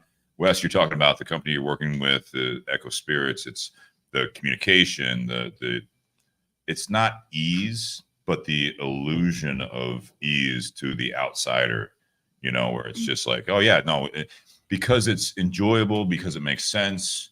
It doesn't have to be just small, but the fact that you communicate, the fact that you do all that stuff, it's the follow through of what you're trying to do. It's not bottlenecked by just A, being right, B, it's just not possible. It's yeah, it'd be great. Let's circle back. The corporate jargon of like, hey, let's circle back to this, and we'll have a meeting about this, and we'll talk later. It's Having 5 meetings that could have been an email. oh my gosh, it's the fact that you put things off to make a decision sometimes, just so you never follow through sometimes. Right. And this is professionally, personally, everything. But I had what brought this topic on for me.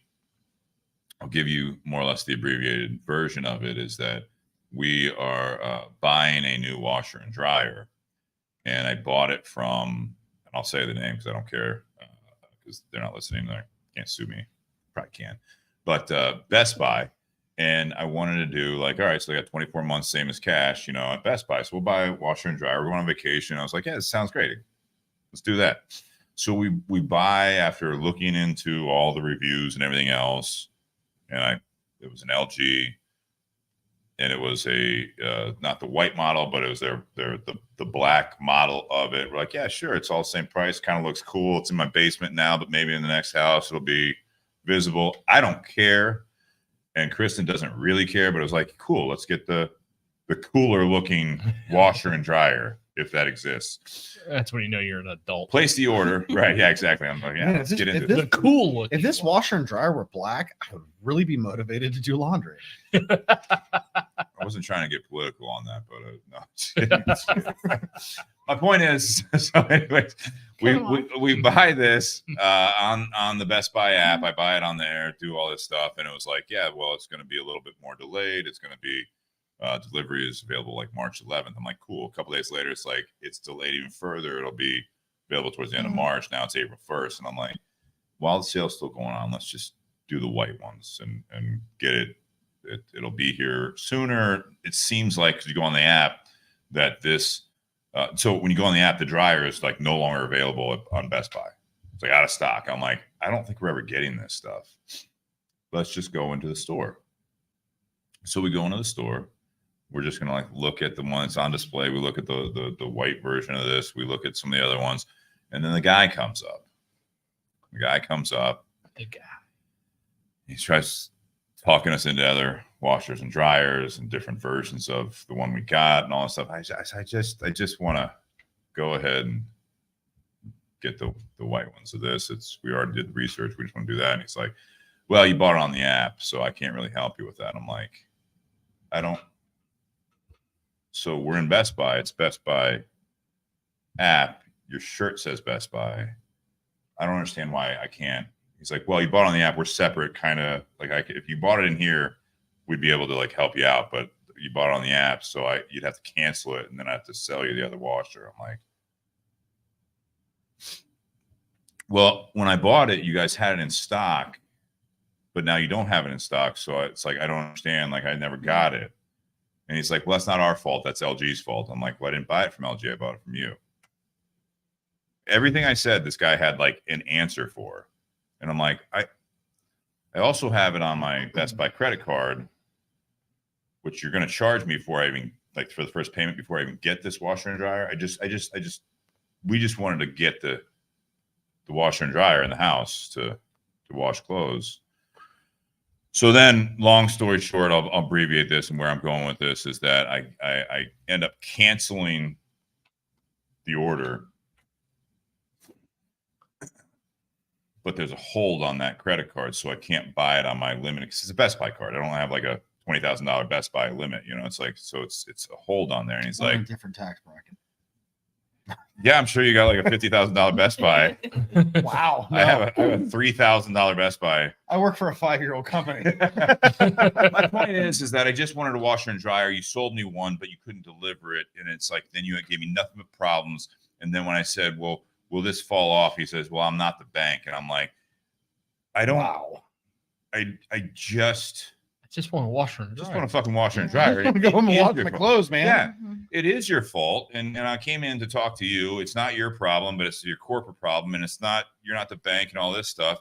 And it's like, again, it's long story, a little bit long, but it's like, it got to the point where I'm like, at what point do you be like, we're going to take care of this for you? Right. Yeah. At what point do you have like where customer service and communication is actually a fucking luxury when it's like it just doesn't happen? I walked into a brick and mortar where I did. You're absolutely right. I bought it online because I did the research online. I didn't want to come talk to you because you're going to like try to sell me a used car at a Best Buy. And it's like, I know you like this washer and dryer, but I got a 95 Civic Outback. Yeah. And I tell you what, it'll drive you to and from the laundromat. And I tell you what, you do the math, you guys will save money, and I'll give you a roll of quarters to go with it. It got to the point where it was so frustrating that I wasn't rude. I was almost like, for me, I was disappointed. And my approach normally is I'm going to, yes, I'll be a little bit like sarcastic and be like, I wanted him to be like, I get what you're saying. And at no point did he actually. No. Yeah, you want a little bit of acknowledgement. I didn't buy. You're right, sir. If you're, I don't even know his name, but it's like, Brandon, I didn't buy a washer and dryer from Brandon. I fucking bought it from Best Buy. You work for Best Buy. Best Buy has the app. Best Buy is on the credit card that I used it with because you guys promote financing. same as cash. I don't have a washer and dryer, and I'm supposed to. I don't care whose fault it is. Well, it sounds like it's Best Buy's fault. Well, and that's why like one of the things Right, I've that's from Best experienced Buy, over but- the years is the larger a company gets, the more incompetence there is. It's not even incompetence. 'Cause I feel like they're aware. It's just there's no personal connection anymore. There's no relatability. There's no they're told what they're supposed to say, and they don't care after they leave, and there's no connection. I feel The like chain people of made- command becomes too large, Okay, and you lose the personability. See, I look at That's- the situation where it's like you get this, like the guy I was talking to, and maybe this is like, it frustrated me to a point where it was like he had an ego about it. I'm like, bro, like you don't work for LG or like, I mean, you work for Best Buy, but it's like you're not like filling orders. Like I just want what I So- bought. Take that and put it into the perspective of what we have at Echo. Amy That's wants something. I have a group message with 3 people in it. I message that group. Amy needs this. How fast can we get it done? 5 minutes later, we can have it by this day. Amy, we can have it by this day. It was a really Done. fun conversation. It That was very step quickly. right there, though, that step right there is what I found when I was in the moving and storage industry, when I was working like claims and I was dealing with people with damaged furniture. Any communication was better than no communication. Right.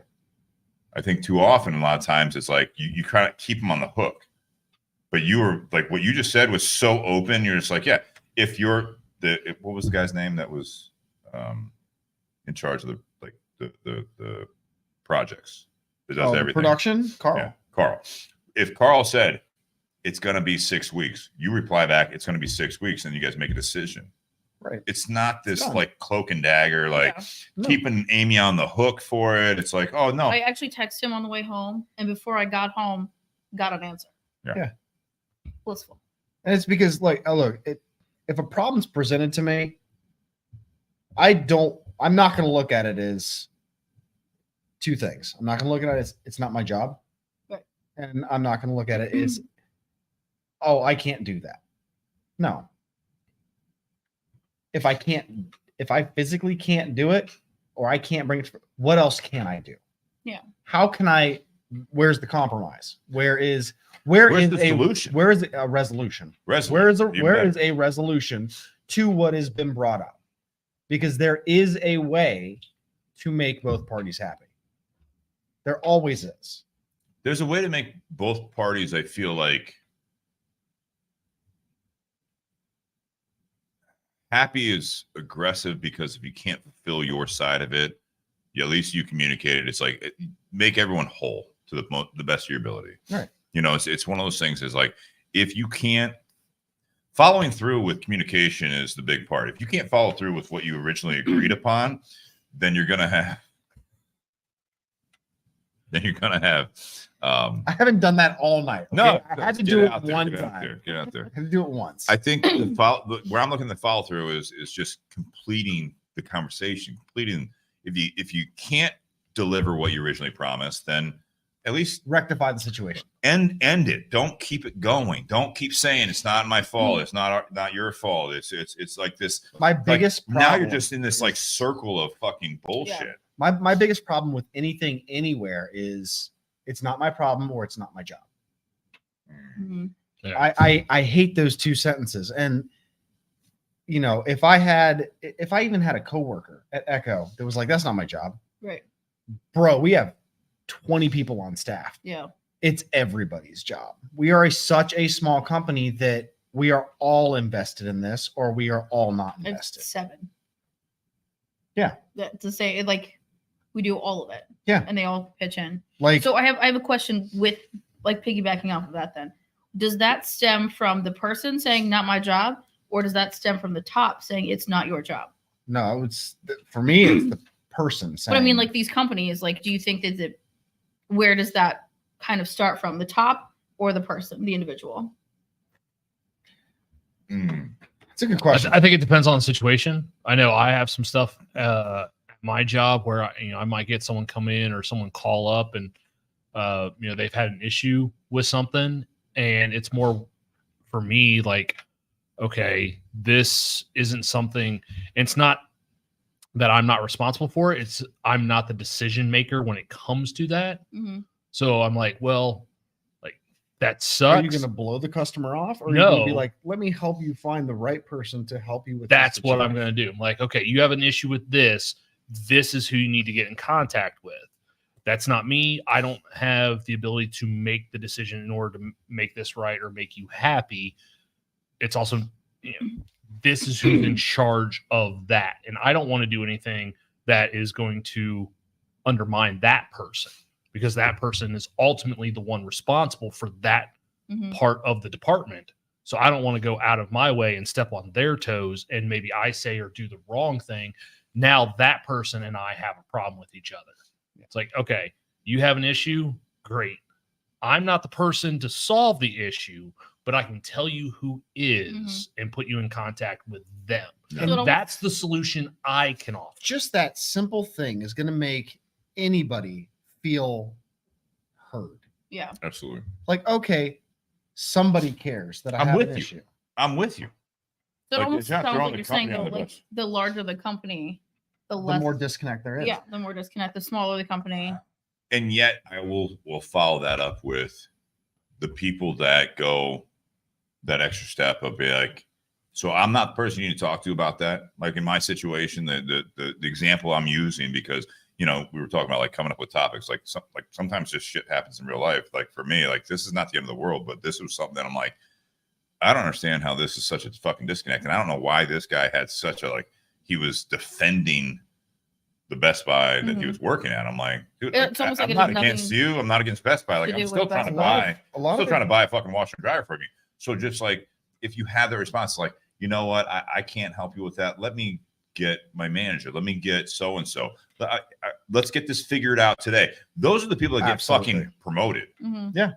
The other people that do what I feel like this guy did, and that really kind of struck a nerve with me, was just like, why are you being so defensive on this? Right. Like, it's not our fault. It's LG's fault. Oh, I'm not the bank. I'm like, I Finger never said pointing, anything. I pointing literally, blame, I just giving excuses. like your company. Like, so it's like that kind of guy is not going to get promoted, in my opinion. He's going to work for another company at some point and do the same goddamn thing. And it's like, you're not Mr. Best Buy. Like, I don't understand what the big deal I is. should have sat by Steve.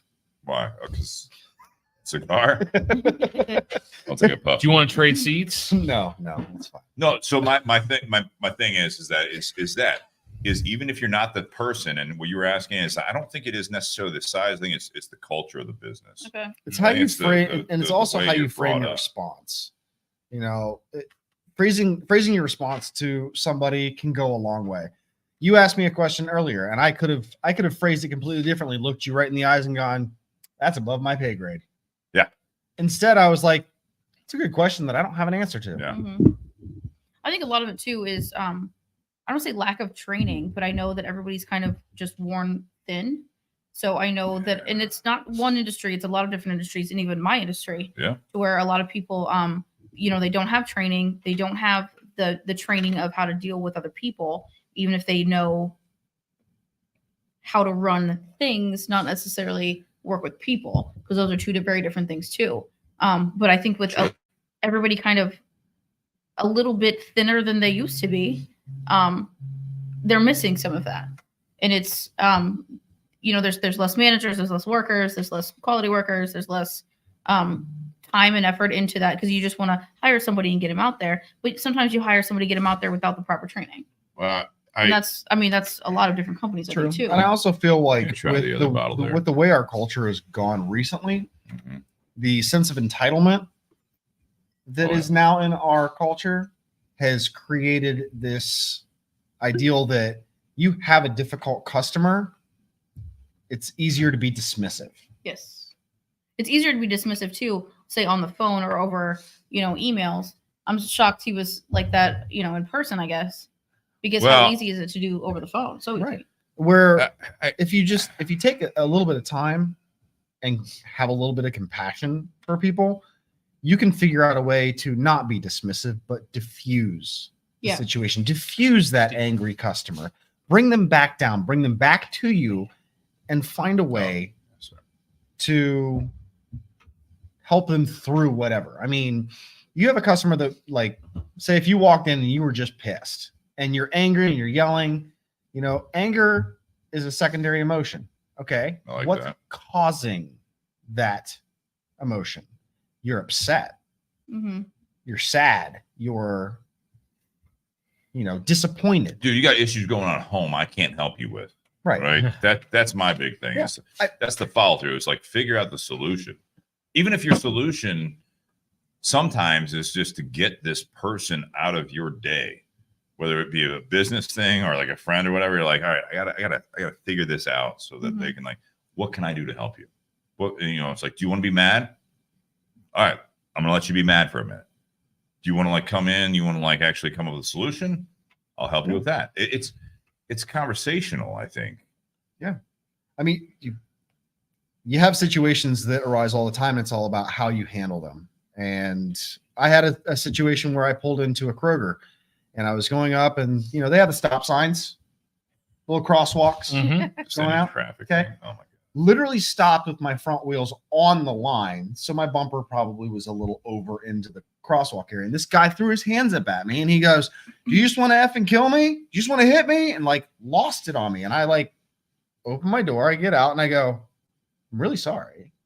I wasn't Opening the door and getting out Right, is he's like, just watch where you're going. Go And one of two ways. I'm like, man, I'm sorry.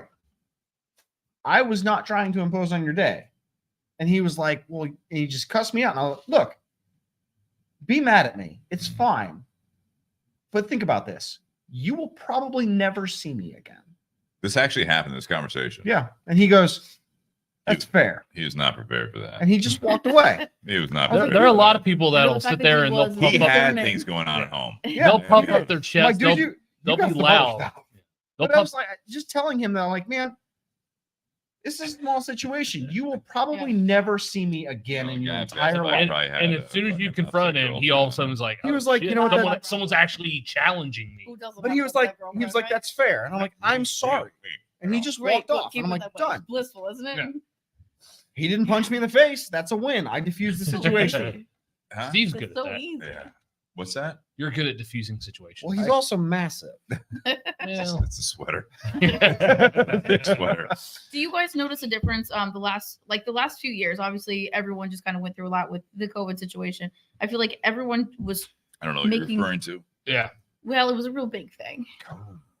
No. Am I saying it right? COVID? Yeah, however you want to say it. COVID. I'm just gonna leave it at the COVID. No. But like everybody, I feel like Flu. tried to really make an effort to connect with other people. That was so short lived. Fuck. But they did. I mean, even people that they didn't know, they were trying to constantly connect with and be. Everybody was easier TikTok. on each. Yeah, everybody was like so easy on each other, and The front porch neighbors. yeah, Yeah. everybody. There were a lot of feels, and then kind of after that, it kind of went back to. I feel like it's Well, worse than before that. but even during that first We year, lost some best practices. Sorry. Best practices, what we talked about on the show during that time as we were coming out of it. Mhm. We were talking about, like, I hope that people keep their best practices throughout all that stuff. well, you saw like the best of people and the worst of people. You did, but I'm just saying, like, the communication, like all this stuff, like, like we're adapting, we're doing Mhm. this. This is for everyone. Checking on each other. Checking on each other, the Yeah. best practices, and then it's like, hey, everything's back to normal. Go fuck yourself. well, Go ahead, Nate. even still, but even in those early months of COVID, yeah, we kept hearing, you got to look out for one another, take care of one another. But when it comes to toilet paper, fuck you and your house. I'm going to buy all of it. I'll Yeah. tackle your grandma for fucking. Yeah, I mean, I 4 think you saw the best and worst of people for sure. But as a whole, I saw people just become so much more compassionate for the other people that they didn't even know.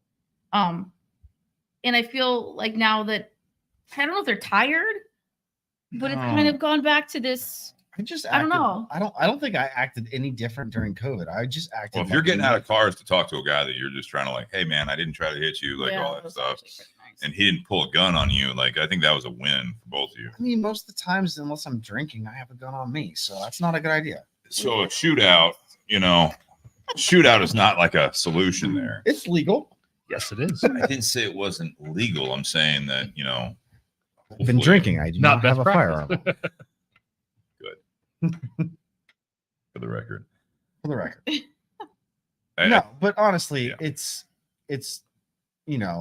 and most of the time I'm not going to get out of my car, but that was a situation where it's like I wanted to show compassion to the situation. Like, to Amy's Mhm. point, though, I think that you getting out of the car, that shows these days again Aggression. It's signs of aggression, right? So like if someone's yelling at you and you're in your car, you get out, you roll your window down, all of a sudden you're like, oh, this guy wants to fucking go. yeah. You But I did. come at him, I'm like, I'm sorry. Like, hands out, Yeah. showing like not really submissive. You're but not like, aggressive. hey man, I didn't mean to ruin your day over running you over by 15 feet.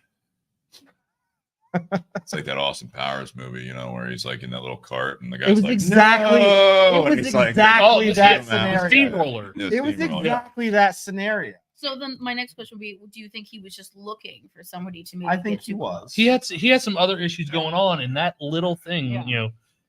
tires being on the stop bar, bumper being over Yeah. it, like that was just That was enough. that was the straw that broke the camel's back. Today, Just enough to today make was the day, and I Yeah. was the person, and then I got He was out. having a conversation with himself walking into that crosswalk. Yeah. I'll tell you that. And I will say to Amy's point of like when everyone's more compassionate, you had this. It's interesting to me that when you had this huge unknown that you're all like in it more or less together, politics and other things aside, that was cool. that was what people That were was cool. occupied with. Yeah. So all the little bullshit at the moment was put on a back burner. It was in the Mhm. back seat of their mind. So that little shit is like, I'm just happy to be walking into wherever you're at. Yeah. You know, this guy's like, I'm just happy to be out. No problem. It's a mistake. You know what I mean? But when everything like the normal life is kind of back to normal, kind of boring for some people. No. Now a little shit's getting themselves. They look at themselves in the mirror like, man, I should But that's the problem. shouldn't have eaten that last night. I shouldn't like they like I But should have- everyone's still in this. It's just different now. I mean, everyone still has a struggle. Everyone still has a It is. problem, yeah, a but it's back to day. the way it was. I gotta Yeah. circle back. What color are your washers and dryers? Circle back. You use the corporate jargon. Right now it's white, and now the new ones are going to be white. Okay. Yeah, I said so. The reason I said what I said about the color making the difference of wanting to do laundry is Courtney and I were in Canada one year, and an advertisement came over for candy apple green washers and dryers. What is it going to match? I mean, I guess it's in the laundry room, but still. She watches the ad, and she's sitting with my grandmother, and she goes, "If I had green washers and dryers, I'd be so much more motivated to do laundry. No, that's not a Because real green's thing. her favorite color." Still not a real thing. I will say having a new washer and That's why dryer my is very grandmother nice, and the laughs. laundry will Extremely get done. But Here's my sure. thing: being a middle-aged male, I know, is ask Courtney. I look at it as here's my thing. So we bought LG. It's not in the house, so I haven't actually Anyways, you have appliance white Mhm. for washing and dry. It's not a kitchen, right? So it's like people aren't in there. Yeah. You're in there, like, but it's just you typically, right? You're not like showing. Like sometimes you show it off if it's nice, washer and dryer, you splurge, whatever. But I'm like, so. For example, right now, the fact that that dryer is not available, I can't buy even the upgraded version in the same, they called it middle black. The upgraded version was graphite steel. So I'm saying I'm buying a 5-year warranty on this. And even within the 5 years, I can't get this black color of a washer or dryer. So in 2 years from now, you're going to have a different color thing. So if I have to buy, like if the warranty covers something, it's not going to match. You know what's going to match? Appliance white. can I Same. just say I'm really shocked how our conversations have changed over the last few years. I'm an old man. I'm an old man now. You know, I look at these things and I'm Is like, the graphite like similar as About your time you sweater? caught up to me. a little bit. Middle black's more like the black in his sweater, or like Amy's sweatshirt here. It's like that's my whole thing. It's like if you're doing it for the look of it, then just buy the one that like it's so funny. We're talking about like COVID and everything else, and I'm trying not to get political. It's just funny that it's literally like a black and white thing. Like the green thing was a great example. If you had candy apple green, it's like that this company will not make that in 2 years. So now we're gonna have a candy apple green washer. The dryer broke. Now I gotta find a green dryer that someone else makes, Or it's just over. contact one of those guys on Instagram that wraps stuff. Who Wrap is gonna covers. wrap there? That would be. You got to powder coat the dryer. Never mind. Are you Never- living under a rock? No, Are you I'm a just saying, Boulder like, person? why would anyone do that? But I'm gonna say that the game changer for me is definitely those scent beads. That is where shit gets. You got to done. follow through with the scent beads. We're If you don't- following yeah, through with if the you BS get- version of this. If you don't put top on it and you don't put scent beads in it, what are you even doing? What are you washing? You might as well You know wash what I it all want? back. So I'm again old school. You know this fridge out here, it works, right? It's a Frigidaire. Unstoppables? Is that what you're talking about? You unstoppable. The everyone. Downy Oh my God. commercials. The only thing that went bad on the washer, it still works, but the auto water level sensing thing, Oh God, I hate it. it worked. My washer and dryer is they're 13 years old and they still work, but now that part's going bad, and it's like $100 part that I can try to like put in there myself, and I'm like, but that's like a washer and dryer, like Yeah. $100 like for a 13-year-old washer. So now you get the both, like this disposable economy we're in, right? So it's like same thing. My last Sony TV lasted me 15 years. So when I buy a new TV, I'm gonna buy. Tell me I'm wrong.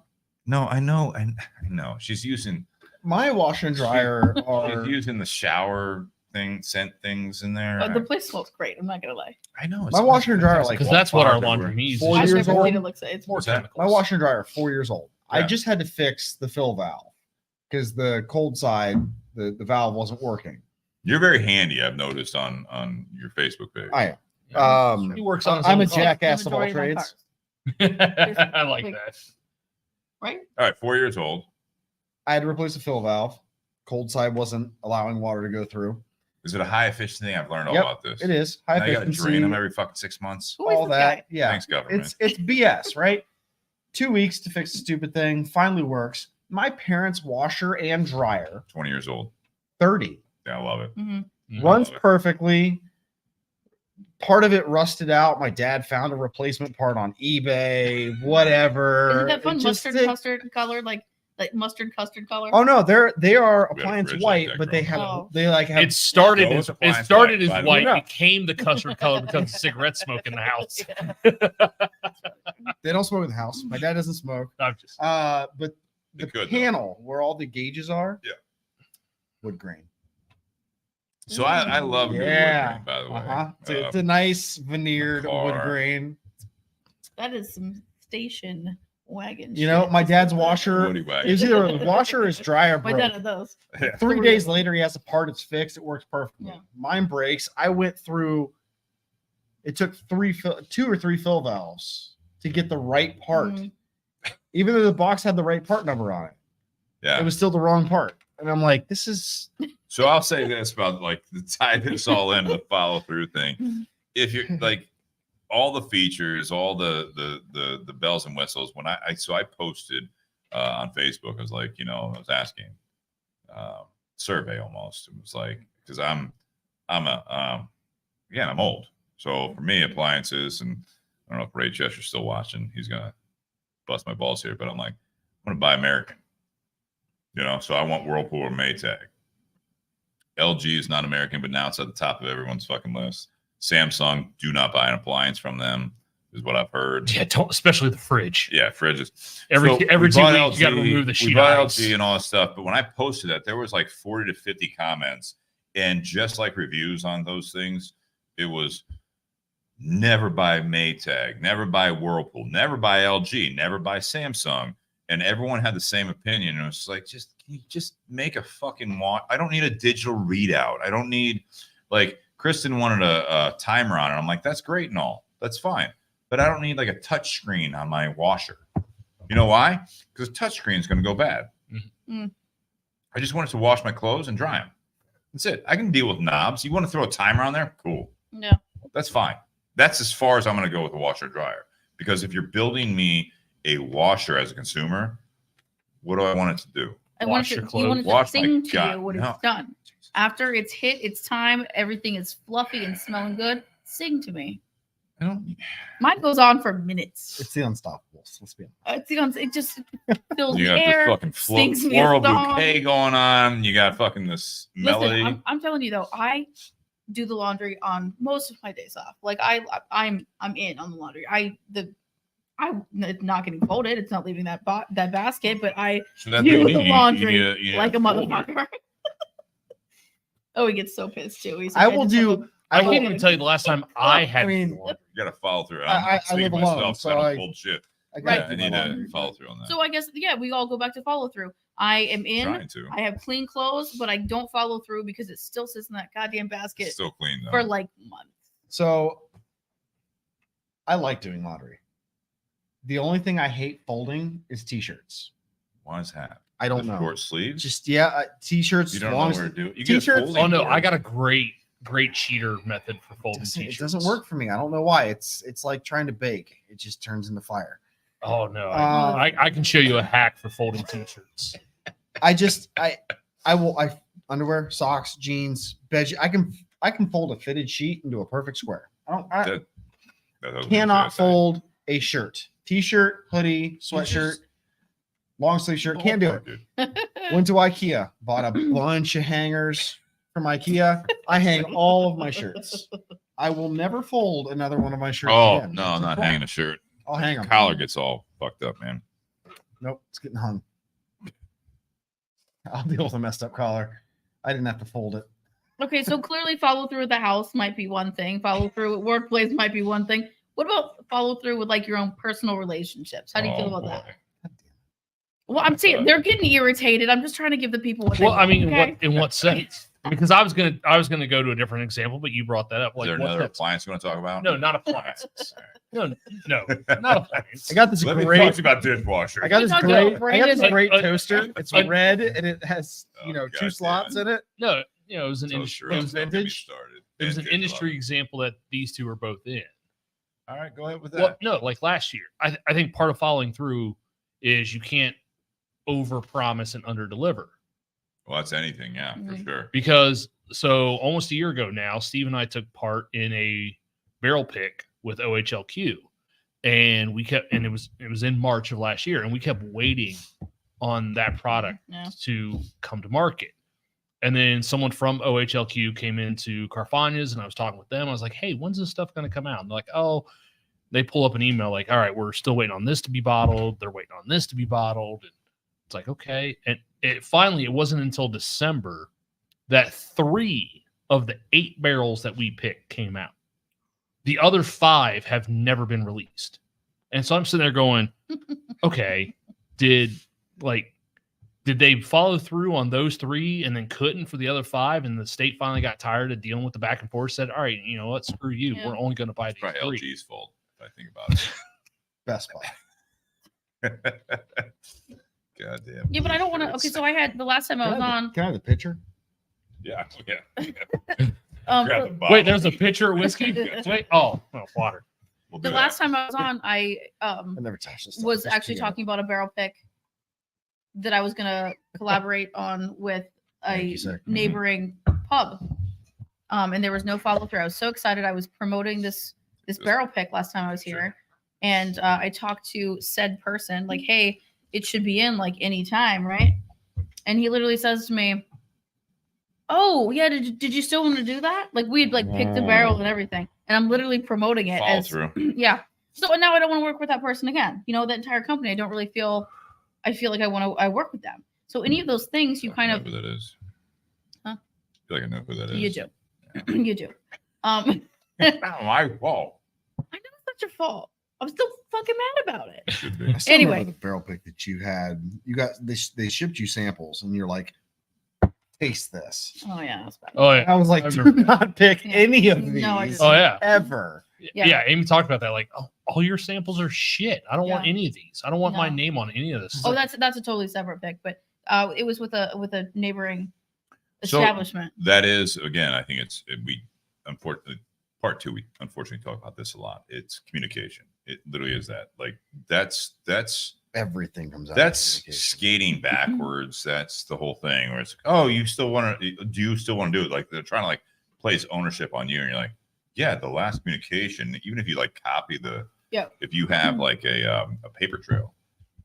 Oh yeah, sorry, I must have missed that. I Right. misread that, or yeah, bullshit.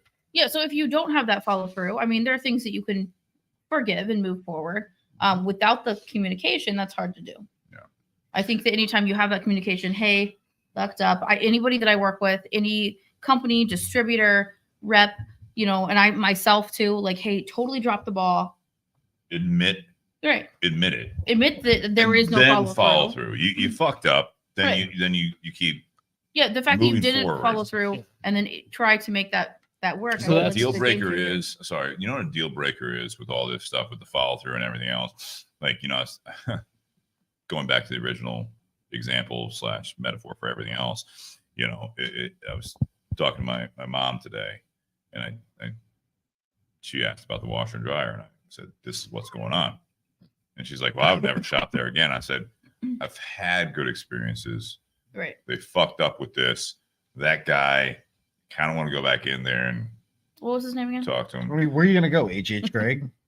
Oh, wait. No. No. Sears. They had the No? same Here? fucking washer and dryer at Home Depot. They had it at Lowe's, everything else. It was just Gold like, Circle? anyways. But No. that, to your point, is that when you try to cover up the mistake, you try to fucking admit it, Right. and then give it more priority. Right. Then It's the you go back to relatability. it. Yeah. It's the connection that needs to be made. Hey, I'm human. That didn't happen. I dropped the ball. It's my fault. I'm able to Fucked say up. it's my fault. Sorry. What do we do now? Apologize. Anybody that I work with that does that, I'll continue to work with. I don't want to work with anybody that just goes, "Oh yeah, you still want that? Oh, you still, like who wants that? Nobody wants to work with that. You know that it's just going to keep messing up after that. But I think if you can connect with a realness about somebody and move forward in that aspect and have a follow through afterwards. I think going back to your point, just to touch on. I know we're not going to go too far into it, but like on your personal life, same thing. Friends, to yourself in the mirror, significant other, whatever it might be, you got to hold yourself accountable. And I think that sometimes it's not always good. And on the flip side of that is that you hold the other parties accountable. Yeah. Because that is a big thing. Sometimes it's a tough situation where you realize that you're the one that fucked up. It's debatably, in my opinion, as difficult or more difficult that you have to hold someone else accountable that they fucked up. Yeah. Well, look. Well, I had to do that. I had to do makes that total sense recently. right Mike Dieter. Yeah, Mike makes a good point. He says follow Right. through shows a level of integrity, character, and builds trust to whoever you follow through for, which is true. Like with part of my role at Carfagna's, I'm in charge of our special order book. If people want a special order wine bottles, and so anyone that's working there can take a special order. But I'm the one that kind of all right, this person ordered this. The rep says that they put it in their order, but the bottles aren't sitting back where they're supposed to be. Okay, maybe they went on the shelf. I go look for them, pull them, or I follow up with the rep the next time they come in. Like, hey, this person ordered 3 bottles. We needed 4 for the shelf. You sent 2. Like, what's going on with this? But I've had times where someone's come in like, hey, can I get a couple bottles of this wine? And I'll leave it in the special order book. And after a week or so, like if no one's picked up on it, I'll then go grab a highlighter and I'll highlight that. So that way when reps look through the pages, they see that. That's having systems And- right there. So if you have and- a special order book, like why do we It's have a having- special order book it's if no one's fucking looking at accountability. it? So those reps, almost every single one of them looks at it when they come in, whether they come in once a week or twice a week. Most of them look at that book every single time they come in. So like after a few weeks, if no rep has picked up on that special order, then I'll call the customer and be like, hey, I know you put this in the special order book. None of our reps carry this wine anymore. I can't get that for you. I just wanted to let you know so that we weren't just sitting there thinking we forgot you. Mhm. Like, we can't get it. I'm That's sorry. where I'll get you something communication else. is better See, than- this is Yeah. why I shop at And Cooper. then This is why I shop at Cooper's Hawk. I don't drink wine. I'm just Mother. But then like I had one, but then I had one this week where someone special ordered something, and after a week, none of the reps had picked up on it. So I went to my boss and I was like, we carry this product on the shelf. Who is this? And he tells me the name of the rep. I'm like, cool. I'm going to write his name right next to it. And the next time he comes in, I'm going to say, hey, did you see this special order? And I did that on Monday. I was like, hey, you have a special order here for 6 bottles. It's a guaranteed sale for you. 6 bottles. And they're like, oh, well, the way it was written, it looks like 1 word instead of 2. Really? That's the excuse you're going to give me? Yeah, Like the grammar police over here. So, so then, the wine eventually came in, but I told the customer, I was like, hey, wine came in and, sorry for the delay. I didn't necessarily throw the rep under the bus. I'm like, yeah, our rep can't read.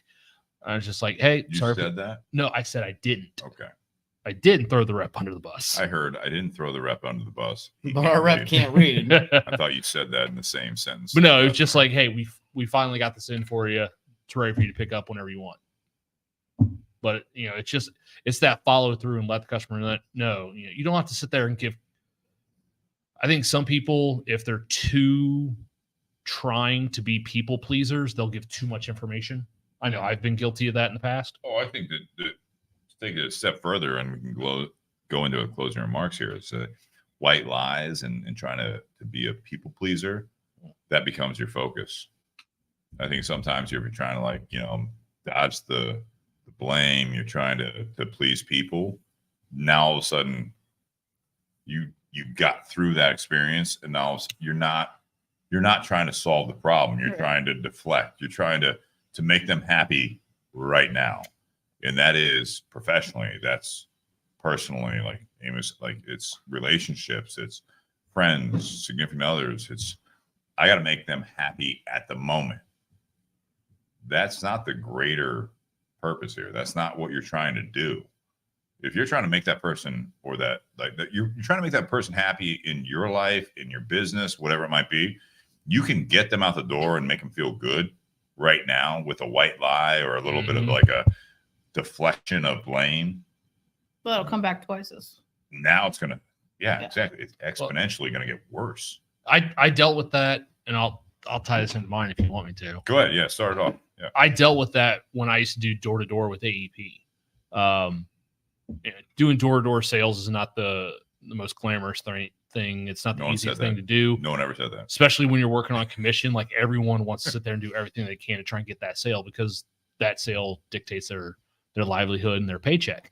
And there was one we were teamed up, and the rep I was teamed up with, who became a team lead, he flat out lied to a customer. Right.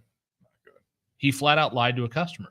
Now, I didn't want to sit there and contradict White him. lie or like bad lie? Oh, it was obvious. About cancellation fees. He's like, oh yeah, that company doesn't charge cancellation fees. Like, motherfucker, you've been here long enough. You absolutely know they do. Like, you used to work for that company. You know they do. You should be able to drop a good motherfucker in business. Yeah, you should. All the time. But no, didn't want to do that when they said.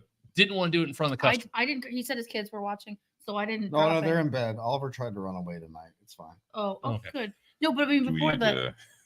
No, he's good. He's good. Back in bed. But I made sure I didn't drop the F-bomb for at least 45 minutes. Yeah, we're way past that. We're good. Yeah, no, it's 10:10. Perfect. They better be in bed. Yeah. But I mean, I'm 2 hours past my bedtime. So. oh jeez. Shh, But 8 p.m. Eastern. Jesus Christ! Washers and dryers. Bedtime's at 8. There's What show am I on?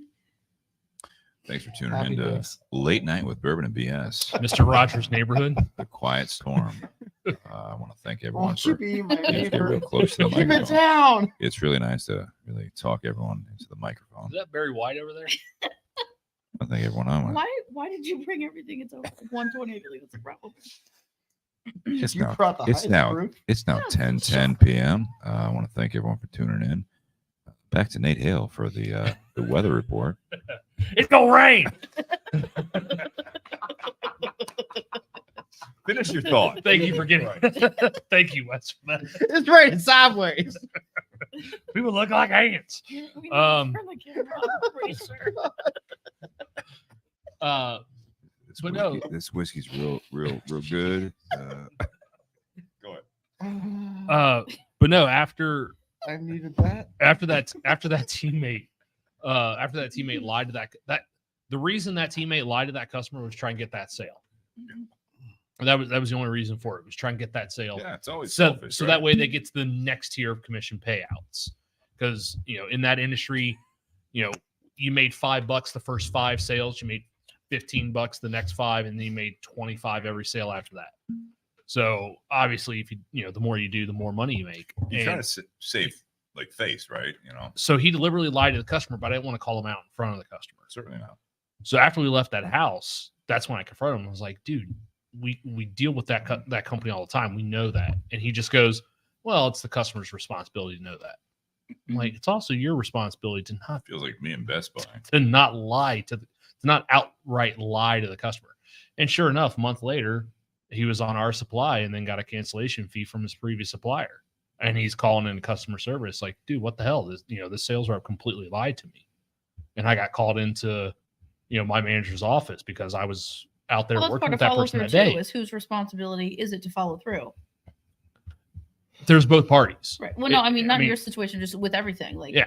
But- everybody's kind of taking. But it I upon mean, themselves, like, so. but I've had other industries that I've worked where, I've seen people just outright lie just to get a sale, and even in positions that were not commission based. Yeah.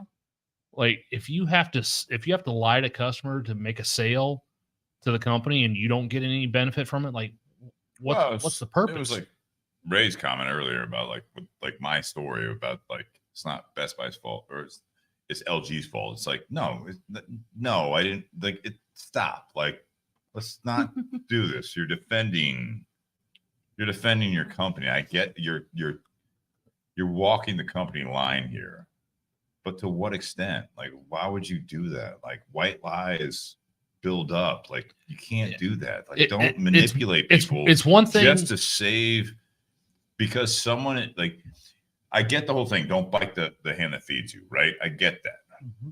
However, when you're in a company, when you're part of something that like it's just negative, don't do it. Don't throw them under the bus, but it's like, hey, like that whole like follow through. Like let's figure this out. Yeah. Let's solve this. I think what are you dealing with? Like a door-to-door salesperson. It's like when we get calls at the shop all the time and you hear that bloop, yeah, it's going to a call center. And it's like, I had a call today. It was the same thing. It was like, it's like, I'm calling about the credit card merchant services.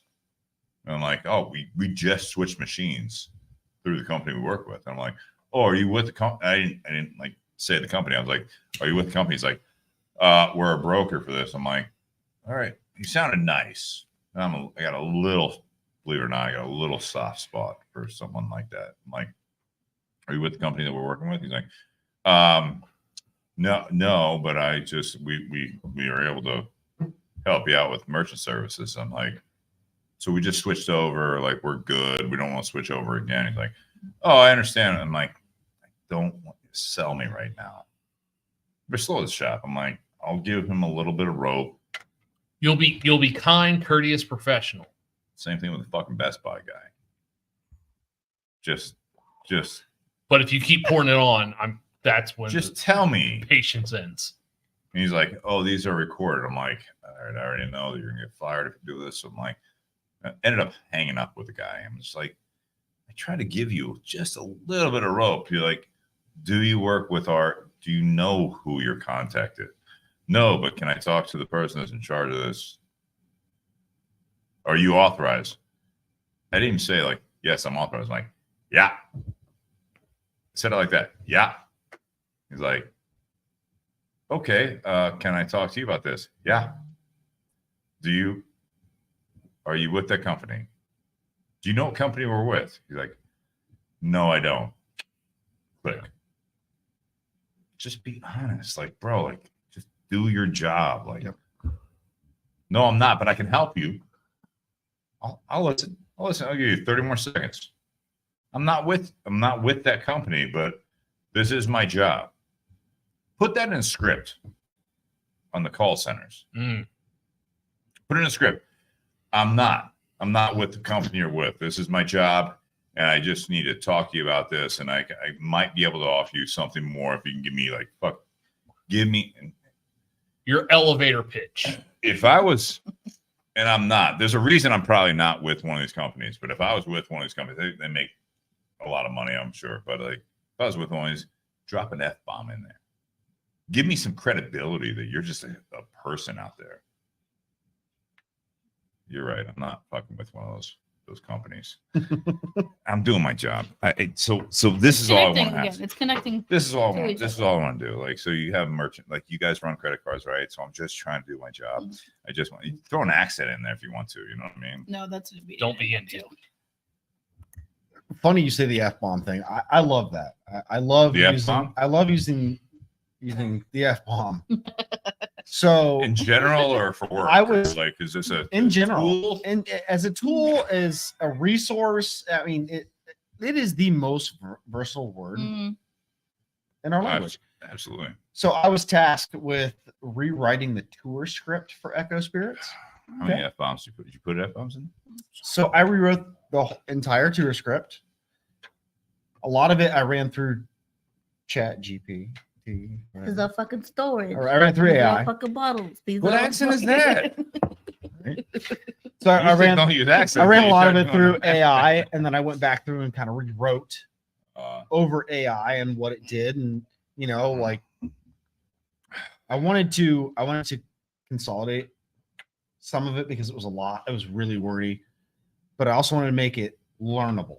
sure. So AI helped with that, and then I put back in what was extremely important to what was going on in the situations. But in one part of the tour script, and it is in our Google Drive, handed it to everybody, and I'm like, read this over. And after everybody was like, yep, everything's read, I'm like, did you see the Easter egg? And they're like, if anybody went, what Easter egg? I went, please go read the tour script mhm. and then let's circle back. Because if you did not Corporate catch, jargon. because the F word It's transition. where it is dropped Fucking hate in that our too. tour script is perfect. And So you said fuck. They didn't pick it up. Yep. And so if you did not pick up in the tour script where I dropped the F word, Maybe that was intentional. it was intentional. For I me. mean, I wanted to make sure Say that fuck everybody more. everybody read the tour script because I don't want them to say it on the tour. I mean, it makes people feel very comfortable. but if you read I don't know your why. if you Even if it read disarms people, they're like, "Oh my god, this guy's." if you can read your tour group Mhm. and you read that you can cuss in front of them, do it Mm-hmm. because it makes you a person. I do it No. every time we have a private tasting. It's normally with do it every shift. But it's fine. Well, yes, I do it every shift. But anytime we have like a private tasting, it's normally a bunch of dudes, and like what do I know about whiskey? What do I know about bourbon? They kind of give me this. You're still trying to figure it out. But Damn it, Steve. wash your mouth. I put it explicit on here. Fuck Amy. This is a fucking Fuck- family Fucking show. watch your fucking mouth. Yeah, watch your fucking mouth. Yeah, there it is. So I lose a little. I just get a little looser with the tongue on that, and they immediately start to relax. They do. And everyone's like, "Oh, Absolutely. it's cool. Oh, okay." And all of a sudden, I know something about bourbon because I dropped the F bomb. It's very weird. Yeah. But on tour, it's probably the same thing. Oh, they're just it's chill. Yeah. It's I can take this information and use it Yep. now that they're real people. And in, You know, in the tour script that I've written, I was talking about the stills, different types of stills, so on and so forth. And I was like, Babe. it goes from talking about those stills, and then it goes, and this little fucker Yeah. is our Love it. combination pot still. And I put that in the tour script, in the actual writing. And if they didn't pick it up, it let me know that they didn't read over it. Yeah. They didn't thoroughly read. And my biggest part of rewriting this tour script and hiring new tour guides and doing all these changes is that I want consistency. You know, I think that there's a numbers game that I liked, like especially in the hobbies and lifestyles that we in Sure, the something, businesses we're a part of. Like there is a little bit of a they call it a sin industry, right? With Yeah. the drinking and the smoking and all that stuff. Is that if you're doing it, if you're a purist and all that stuff, and you're like this, I don't want to hear bad language. Yeah. I will say with the topic tonight being follow through, if I was Wes, if I was in that, we got a tour at 5 p.m. The length of the tour is 30 minutes. I need a sidekick. And it could be the owner of the company. It could be anyone. I need you to walk through and say, like, Wes, are you feeling that bullshit that you're talking about? Fuck off. Get out of here. Like, like they're interested. Game changer. Because now there's this reality. It's everyone's disarmed. Everyone's like, just like, and one person's like, I can't believe they talk to each other that way. They're listening. It's so simple. Yep. In my opinion, it's That's so honestly simple. When I know someone, like in the cigar shop, I know someone's name and I'm helping someone. It's like, hey, have a good night. Have a good afternoon. Have a good night, whatever it is. And I'm like, all right, Richard, we'll see you later. And they're coming back because of that. Yeah. That's it. That is the follow through. That is knowing someone. When I did one of our first barrel thieving tours at the distillery, I had 10 guests in front of me, and I'm talking about the history of Echo and our owners and all that. And I was like, our company is owned by 2 guys who were friends, and they were friends through college, Joe and Nikhil. And I pointed straight over to the bar. I go, Nikhil's the guy over there nerding out playing video games on his computer. And people like looked and laughed, and like they enjoyed that because he was right there, and it made it relatable. Like, now they're a part. He's sitting there, he's playing video games, and telling them a little bit about myself, because Echo is based in Grandview. I grew up in Grandview. They feel like they're connected to me as a person. I'm, giving them my story about how I got into the industry, and getting into the industry off of a TikTok video. That makes a lot of things. Like, I have a TikTok. How the hell? What? That's so cool. Yeah. Relatable. Get it. It's the hook. Yeah.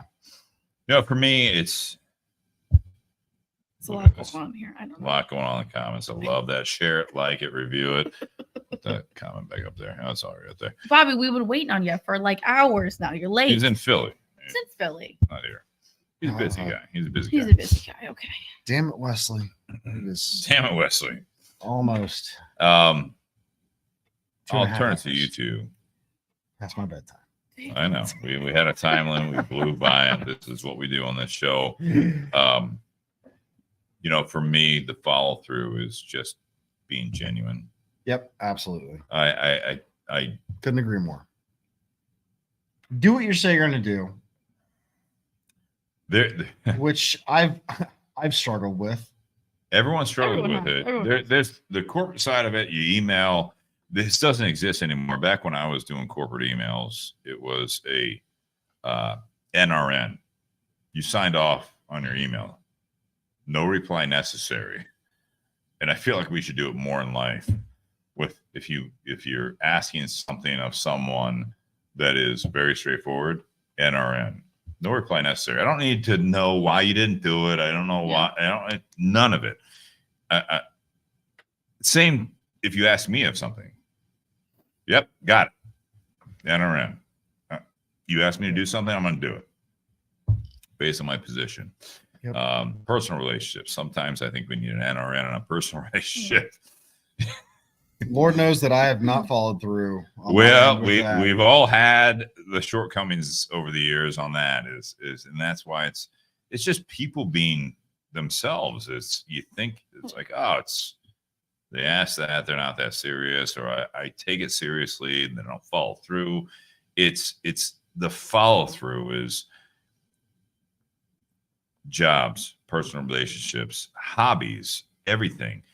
I have noticed, even smoking cigars, I am no longer in the honeymoon phase. I'm not as excited. And then all of a sudden, whiskey, same way, hobbies, these things that I really used to enjoy. Mm-hmm. I get in a rut. Someone says, try this whiskey. I'm like, yeah, it's all right. It's fine. As an 8.75, it's fine. I'm keeping score here, but cigar is the same way. Try this new cigar. Yeah, it's good. The follow through, I think, for me, and I'll let you guys finish this off. And the follow through for me is don't belittle the honeymoon phase, because I always look at this is that the honeymoon phase is when people are the happiest. That's why we call it that. And why does the honeymoon phase end? Because everyday life happens. Everyone gets complacent. Everyone just gets back into the groove of what life was before. What Amy was saying about the COVID years and all that stuff, it was that everyone gets back in this. And it's like, why don't people realize that? It's because they don't put importance on these things. No one, the people that you admire that just keep just blowing you out of the water on what they're doing is because they don't let the honeymoon phase end. The follow through is always the most important thing.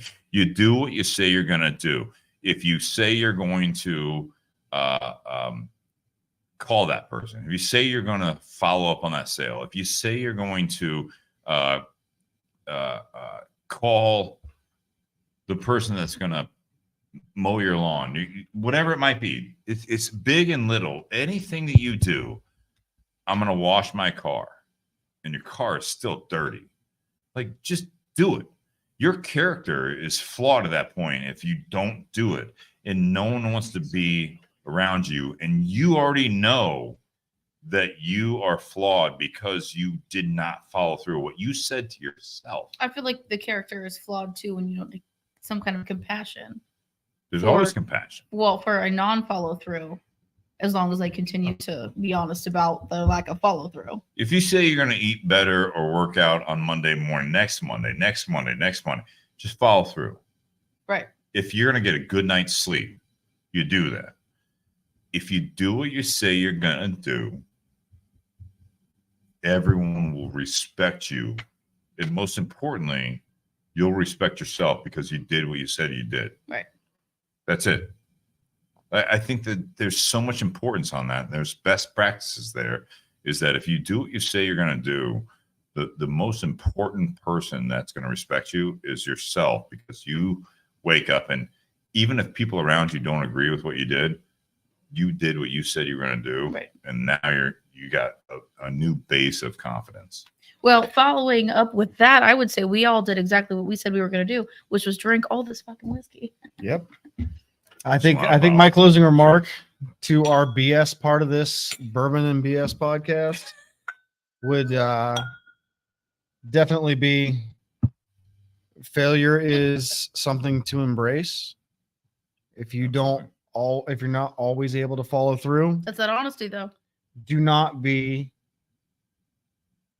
too disappointed in your failures and see them as opportunities to always continue to better yourself.